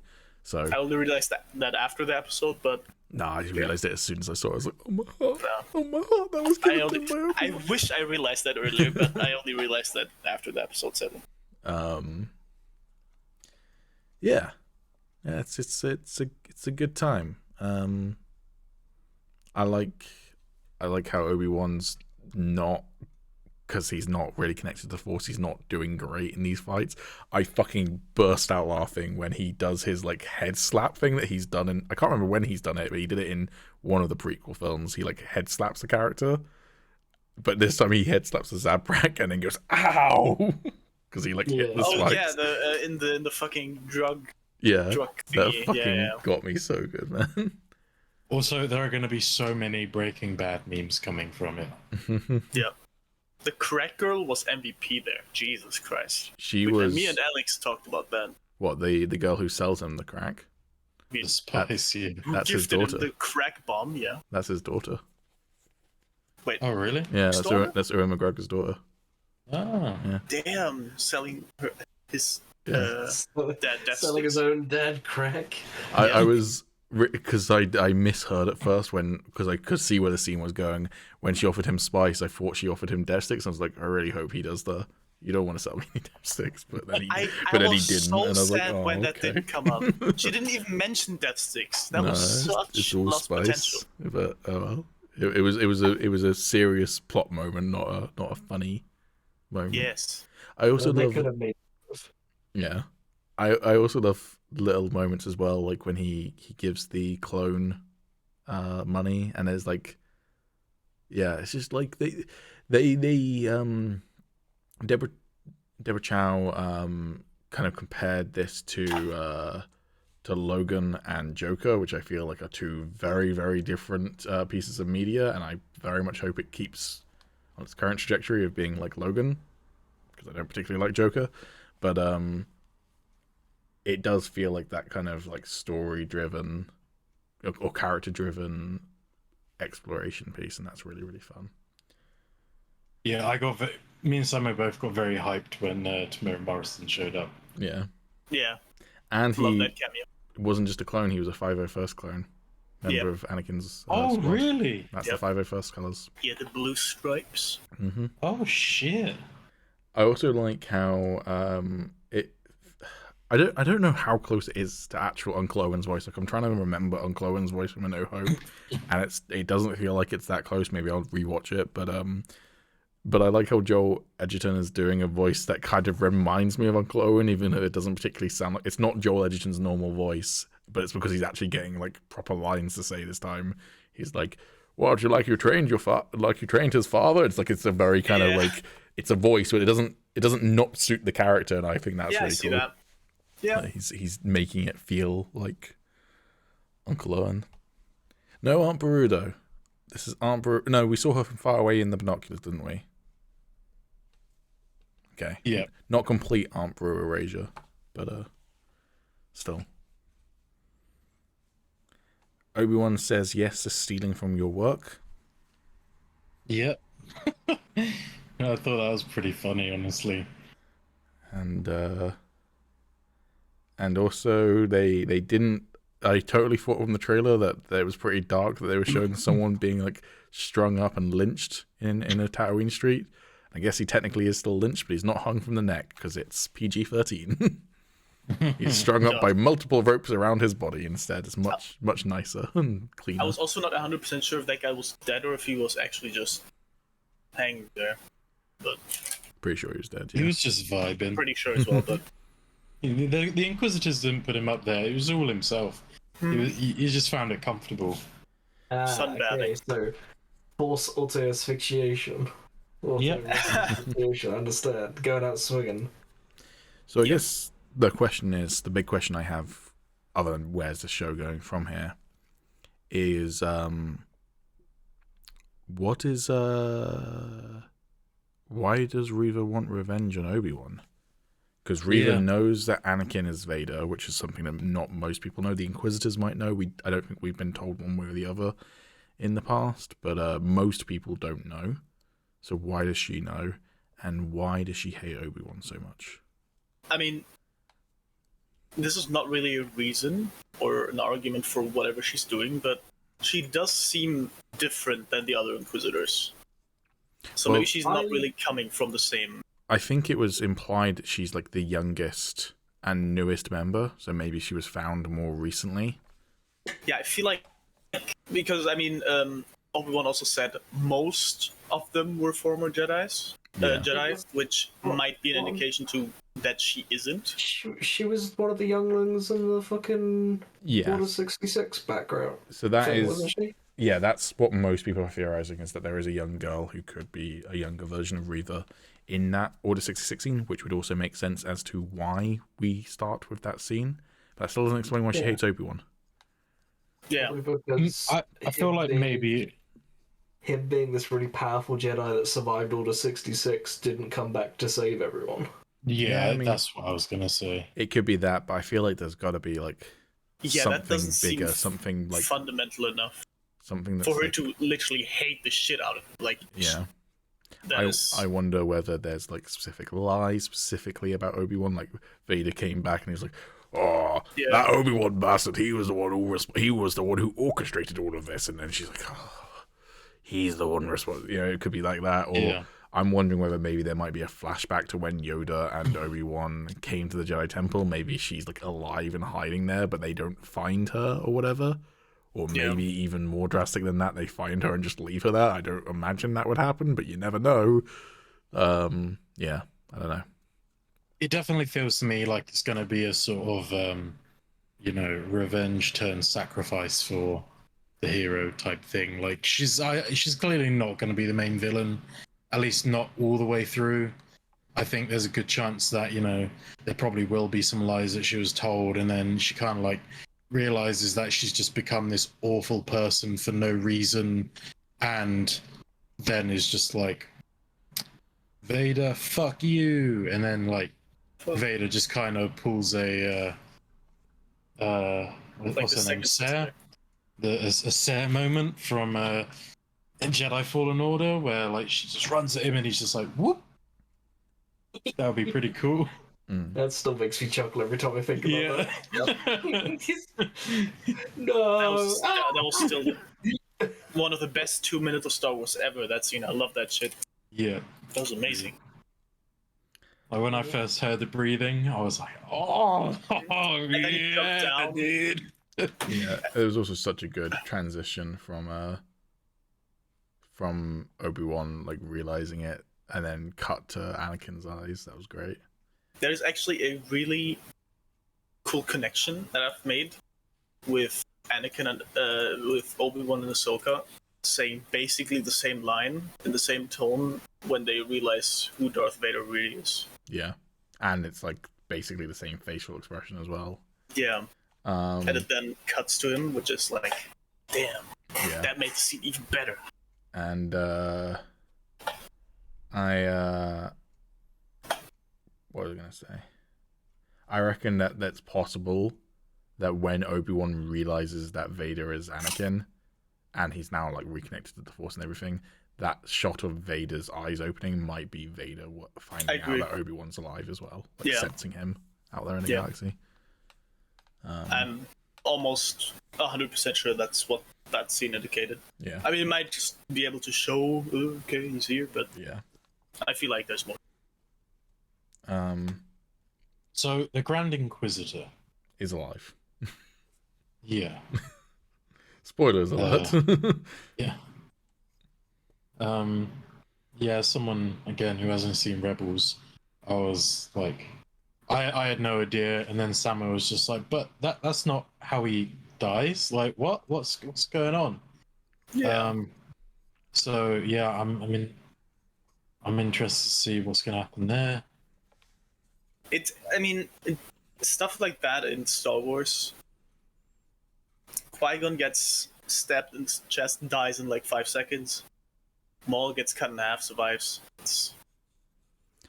The dark side is a path to many abilities, some considered to be unnatural.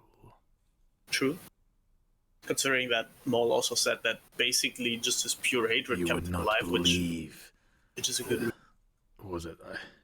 You would not believe the depths that I would go to stay alive, fueled by my singular hatred for you, Kenobi. I might be a bit of a Star Wars nerd, guys. I don't know. Which is a fucking amazing reason. Yeah. But I don't know. Man, Darth Nihilus isn't canon, is he? At least not yet. Probably in the same sort of boat as Revo and such, like, which is like, yeah, kind of, if you believe the art books. Because I was gonna say, like, I mean, yeah, really anything goes in Star Wars. I mean, you had Darth Nihilus, who was literally just an entity that ate worlds. Like, I mean, I think ultimately where it comes down to for me is, yeah, okay, cool. I'm fine with him being alive, and yes, for people who aren't familiar with the character, that might be a cool like shock ending, and then he comes back the next episode. But also, like, there is an element of every time you kill off a character and then they're not dead, it's like that slightly cheapens any time that character seemingly dies in Star Wars, and you could have just had her, like, I don't know, slam him into a wall or something and knock him unconscious if you were going to do that. I even had that little thought where I was like, it's just a different Grand Inquisitor, just the same race. And, I mean, that would be a fucking reveal by Disney if everyone who complained about the redesign and it's like, it's not the same guy, motherfuckers. Yep, exactly. It's just another Grand Inquisitor who's a pawn. Yep. Okay, bring in Inquisitor number 2. But yeah, it's a clone as well. But I mean, I also don't really mind how he looks anyway. No, I said this ages ago on the podcast, I think to Alex, that the thing with Cad Bane's reveal, and Cad Bane's reveal was so fucking cool, but when he turns his head up and the hat you see underneath the hat, and it's not very cartoon accurate, there was just this brief moment of me going, ooh. Exactly. And then me not sure how much I liked or disliked it for the rest of the scene. Seeing the Grand Inquisitor in the trailer, I was like, I don't love it, but I'm going to get used to it pretty quickly. And then, I was used to it almost instantly in the show because I'd already seen it. I was already expecting it. And they added the Sith eyes, which people complain about, so that was nice. So, I mean, I loved the Cad Bane scene through and through, but I know exactly the little moment when he snapped up and you were like, It's literally the exact same moment as when Luke lifts off his hood in Mandalorian Season 2, and you're like, it's Luke, and you're super, super hyped, and then he lifts off his head, and you're like, ooh. There's just that brief moment of like, in ooh. some scenes where he was just looking, he looked good. Yeah. But when he was like talking and like moving closer, yeah. But then in Book of Boba Fett, he looked great. So. Yep. But yeah, no, it's a good old fun time, and I'm really excited the fact that we basically know nothing about where it's going next. That's really cool. Yes. Agreed. I mean, now we seriously don't know anything. The only thing we know is that there's at least one scene in Fortress Inquisitorius. Oh yeah, actually, that's true. In the teaser trailer, but true. Yeah, I was thinking if there's any other scenes that we've seen. Yeah, but yeah. I think that's literally we it. see the new Grand Inquisitor, Jonathan. Yep. That's where he comes in, and then he does look good.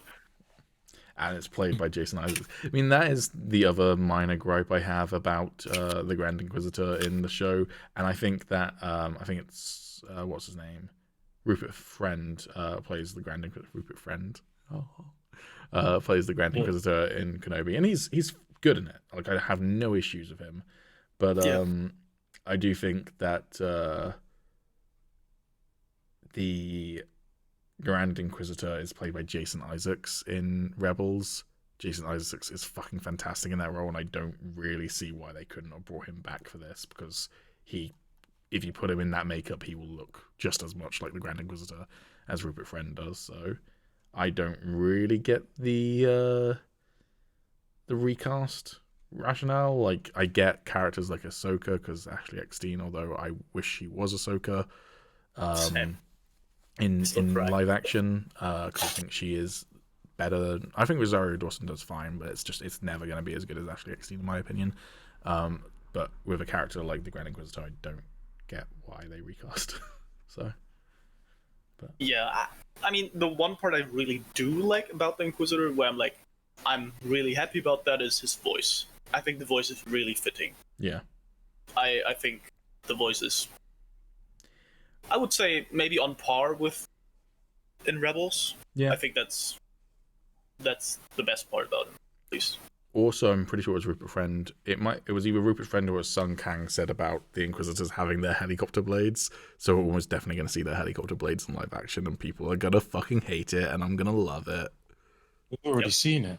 In live action, we haven't. Oh, I guess not flying. Yeah, not flying. Like spinning. Yeah.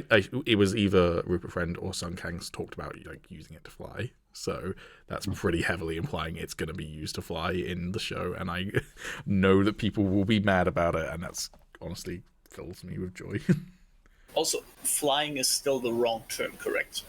Hover, floating. It's down, more like gliding. Yeah, it's more like Breath of the Wild gliding. That's more like it. Yeah. But it does. Oh well. Fun, but I also like it, so whatever. Yeah. Wait, what? I didn't realize this.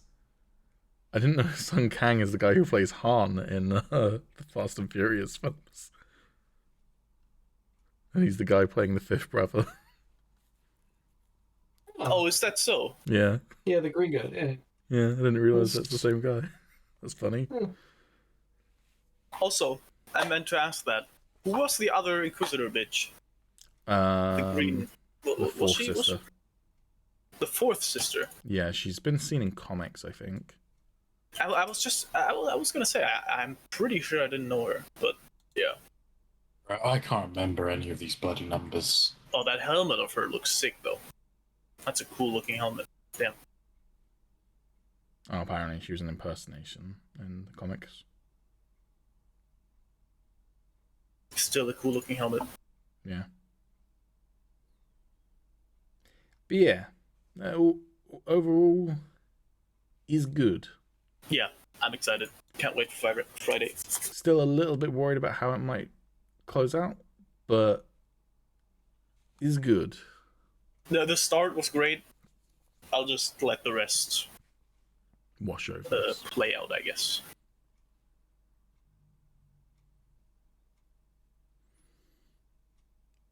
All right. Also, real quick, just a little tidbit. We talked about. We didn't really talk much about Ahsoka in the announcements because the only announcement really was that it was coming next year. But there was actually one little bit. They did show a brief little video.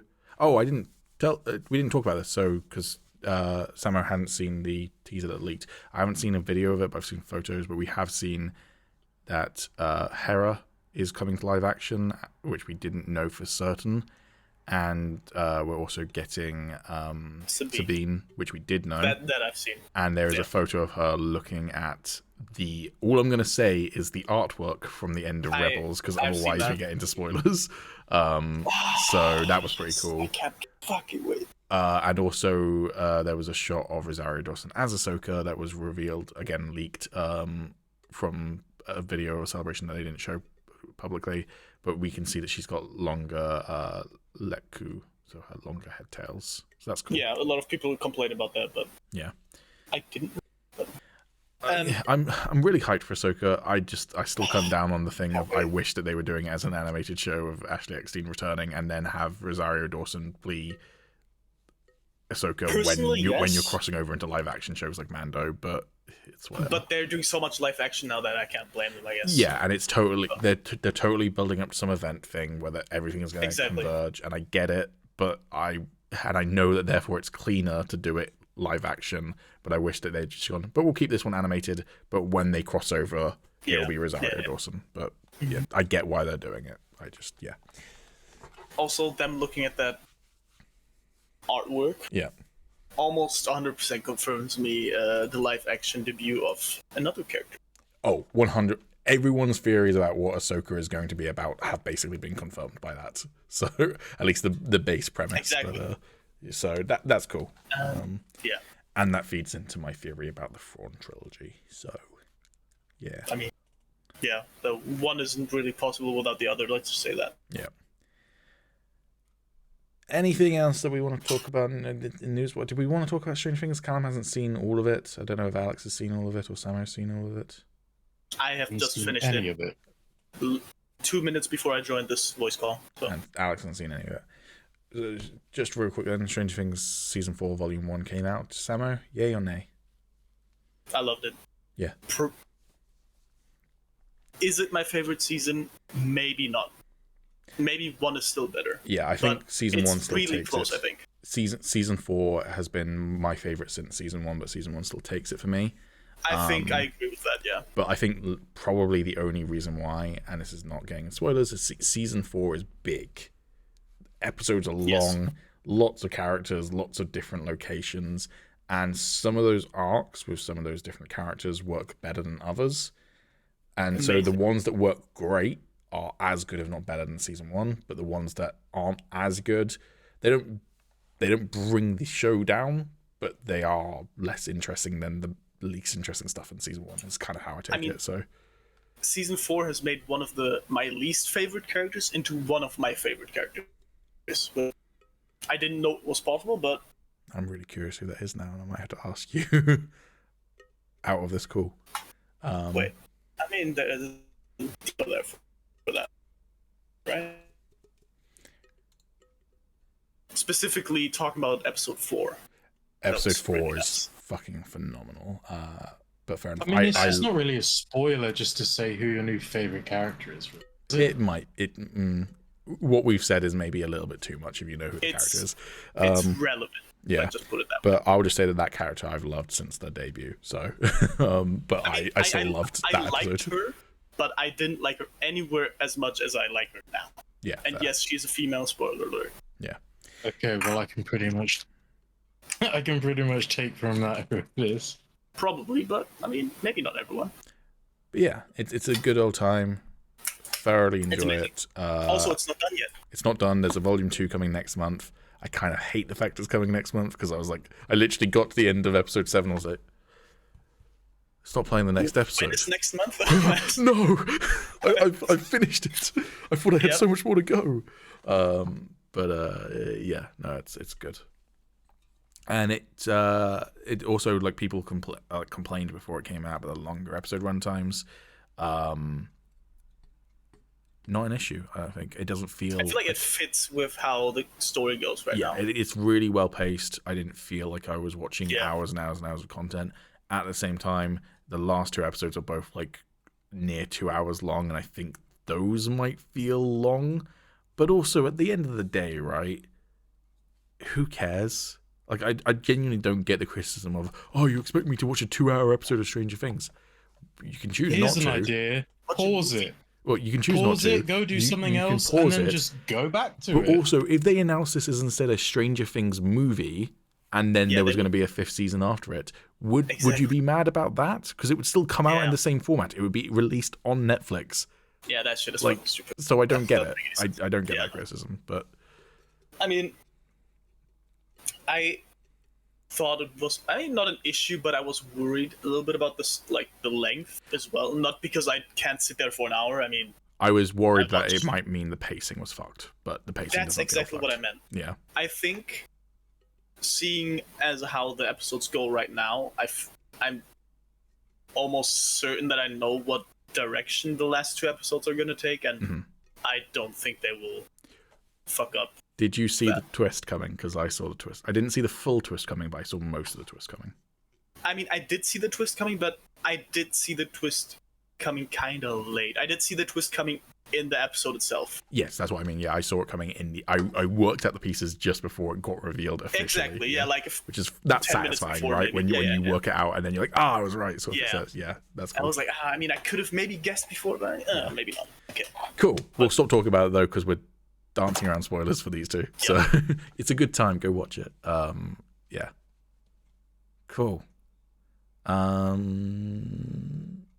We've got to do it quick because otherwise we're going to hit the 3-hour mark. We've got 15 minutes. Let's go. Let's get down the month and the week. Media. Yeah, Alex, what did you get up to? So something I failed to mention last week was I went to see Everything Everywhere All at Once. Oh, how'd you manage good. that? That's a lot of stuff to watch. I know. I suddenly ascended to godhood and became omnipotent and omnipresent. So I could. So I could. But you haven't seen Bad basically- Batch season 1. You haven't finished Bad Batch season 1 or Rebels, but you've seen Everything Everywhere. All at Yeah. once. Okay, that's a little bit confusing. But yeah, it was really good. It was so fucking strange. Honestly, it's one of the weirdest movies I've ever seen. And I don't really struggle with comprehending movies that a lot of people seem to struggle with. Like, for example, Inception. I know when that first came out, there are a lot of people that were like, oh, I just didn't I understand never it. understood that though. I never understood why people were confused by it. Yeah, neither did I. And generally, I feel like I have a pretty good understanding of what's going on in movies. You did struggle with the most recent Nolan film though, didn't you? Tenet. Yeah, Oh, I mean, Tenet. But that's I also didn't- partially because the dialogue's fucking incomprehensible half the movie. yeah, I didn't necessarily struggle with it. I just found it insanely boring, and the idea just terribly executed. But yeah, I generally think I have a good understanding of movies. This one, there was so many times, and maybe I was just overthinking it, or maybe I am just really stupid. But I really struggled with it. It goes from 0 to 100 real fucking quick, and my brain was just working overtime trying to keep up with everything that was going on. And at first when it started happening, I was like, I just don't know if I'm gonna like this movie, if this is the way it's gonna go for the rest of it. I can't handle it. But once you just kind of start ignoring that and you just appreciate what's actually happening on screen and everything, it's so fucking good. It's one of the funniest movies I've seen in cinema in a long time. I couldn't even tell you the last movie I saw in the cinema that made me laugh out loud as much as this movie did. It was great. It's so unique and as I said, just so strange. You'd be hard pressed to find anything like it, honestly. And it's a shame because I don't think it is going to become similarly to The Northman. I don't think it's probably going to do massively well in the box office. I feel like it is going to be a very niche film. but it's definitely worth going to see. Just if you are confused, don't just write it off immediately. It is really good. Maybe that's what we do on Friday, Cal, if it's still showing in our local cinema. All right, he seems hyped for it. Yeah. Other than that, right, hang on. Sorry, you said Liam Neeson is returning, didn't you? yeah. As Qui-Gon, yeah. Yeah. Okay, just making sure. Because I can't remember what you were talking about. No, because I swear we were talking about whether he might or might not be. Yeah, hours ago, my dude. Alright. Cool. All right then. But yeah, other than that, I can't really think of anything I've done. I've been a little bit of a busy boy. But yeah, it was really good. Definitely recommend it. All right, Alex, what did you watch this week?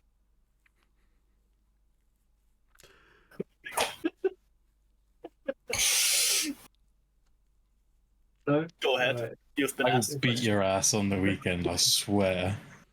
cool. Okay, well, go on. It won't just be Tom getting the pillow treatment. No, we transitioned to forceful hydration challenge. Oh yeah. Oh, That's yeah. it, yeah. Okay, so anyway, Alex, what did you consume this week? A load of bullshit from you, apparently. Hey, did you hear that Liam Neeson's coming back? Oh, really? Does he? Sammo, what media have you consummated? Yeah, Alex. Let me check. See. Oh, he doesn't know. This guy, he's consumed too much media. He doesn't even know where to begin. I consume too much. That's why I'm gonna probably only name like 2. That's fine. You knew you were coming on the podcast. Why didn't you have this prepped? You should have taken notes. You fucking unprofessional. I've only really prepared for the Star Wars stuff. Okay. Oh wait, yeah, no, it doesn't really matter what I've consumed this week. Yeah, Elden Ring has never been mentioned here, so I'm gonna do that now. It pretty sure it has been mentioned here, but okay. Has it been mentioned? Pretty sure Tommy mentioned it when it first came out, but Yeah. Okay, well, I might have missed that. Okay, anyway, Elden Ring. Fucking amazing. 10 out of 10. Finished that game like 4 times now. Odd. have you considered playing a new game? That would bring me to my next title, Lego Star Wars: The Skywalker Saga. Hey, that's also an amazing game that I've finished, but not 100% yet. Voice him. What? Sorry? What? What? Sorry? I Liam Neeson doesn't voice Qui-Gon Jinn. I don't think so. No. But No, I don't I think believe many it of the does. movie actors voice their characters. No, I A don't few think of so. them, a few of them do, but a lot of them are just Clone Wars voice Yeah. actors. I believe the narrator of the Clone Wars voices Qui-Gon Jinn. Oh, okay. Oh, that's cool. Good enough. Yeah. And a Those lot two of things. Clone Wars counterparts voice of characters. And Please tell me he voices Qui-Gon, but exactly as he narrates the opening to Clone Wars. Yeah, like super enough. over exaggerated. it's enough that I I will realised it train was- the boy! Yeah. It was Obi-Wan. enough where I realised it was him, Pete. Put it that way. Excellent. Yeah, it was enough where I was like, wait, I know who that is. Looked it up and I was like, yeah, I'm right. It's him. Wait a goddamn minute. Yeah. That was similar to Anyway. me watching Love, Death and Robots, where I was like, this is fucking Troy Baker doing a British accent. I'm fucking cool in it. Oh, look at that. What It's Troy fucking Baker. What was the actual character's name? Was it Commander Wolf? Of what character? The Commander Wolf is a character. The narrator that narrates Clone Wars. He was Commander Wolf. Commander Wolf is a clone trooper. You might be thinking of Wolf Yularen, but I didn't know whether that... didn't realize that was supposed to be the narrator. Oh yeah, Wolf. Yeah, Wolf Yularen. That's it. Also, why the fuck do I know Wolf Yularen's fucking name? You might know Wolf from Rebels. I don't think he's meant to be the narrator. I think it's just the same Yeah, voice actor. that might well be, yeah. Okay. Callum, what have you media? I've been dabbling in a lot of stuff recently. Games wise, there's been a lot of shit I've been getting into. Um, let's have a think. Hardspace Shipbreaker fully released, so I've been dabbling in a bit of that. The new Destiny 2 season came out, so I've been trying to get back into that. I've tried and failed, but what else? Um, oh yeah. Was it Middle Earth Shadow of War? I played that like this weekend, non-stop. Great game. Very nice. Yeah. Very good game. In the way of watching stuff, I've been rewatching NCIS Okay. because I You're watching watched stuff that. without having seen Bad Batch? I can't believe it. Yeah, well, I mean, I watched that shit. I watched that shit when I was younger a lot, Yeah, same. and NCIS it pretty was on good. Disney Plus, and I was like, damn. NCIS on fucking- Disney Plus? That doesn't. Wait, what? Exactly, yeah. NCIS is Huh? on Disney Plus, so binge watch that shit, Sammo. Because it was Fox and Disney owned Fox. Yeah. I feel like this is once again some shit that is like not for the German fucking Disney Plus thing, but I'm Yeah, gonna right, look man. at that right now. I just want to quickly, by the way, give him credit for his actual name because I didn't realize he had voiced so many characters, and also he's unfortunately retired now. The actor you're thinking of is Tom Kane, who did indeed voice both Wolf Yularen and the narrator. He also voiced Akbar, C-3PO, and Yoda in some projects. I don't know if that's specifically Clone Wars, but in some projects. He unfortunately has had to retire, with Lego Star Wars being his final role, because unfortunately he's had a stroke, which has affected his speech. Oh fuck! It happened again. Damn. Same thing that happened to Why am I blanking on his name? Tim Curry. Tim Curry. Yeah. That's the one I was thinking. Mhm. Yeah. But Also another Star Wars actor. yes, including Palpy. I mean, good for him that he finished. I think it was probably just But, like- recorded before he did it, to be fair, before he had the stroke, because he had the stroke last year and the game came out this year. No, I mean, yeah, that's what I mean. Good thing that he finished Yeah, but before that happened, but basically. yeah, I just figured since kind of done a lot in Star Wars, and unfortunately that Yeah. was his last role, I thought give him an actual shout out because we couldn't remember his name. But yeah, What? Oh, he was Admiral. yes, You're not Commander. yeah. You combined Admiral Wolf Yularen with Commander Wolf because they've got similar names. Yeah. But Commander Wolf is one of the clone troopers who wears like black armor, who is in Rebels, by the way. If you watched it, spoiler alert. No, I know. I really like Wolf. Right, and why haven't you watched Rebels? I knew they had the same name, but I couldn't remember their ranks. Cause, Why haven't you watched yeah. Rebels if you like Commander Wolf? He's in Rebels. I know, I will, because I knew that he was one of Plo Koon's troops. That's better though. Sorry. Who's better? You should know him, right? I genuinely didn't hear. He said. Gregor. Oh yeah, of course, yeah. Greg is pretty cool. Rex is best boy though. Hard to argue, yeah. Cam, was that what all? about you, Alex? What Yeah. did you get up to? Yeah, should have seen that coming. I keep saying that. Okay.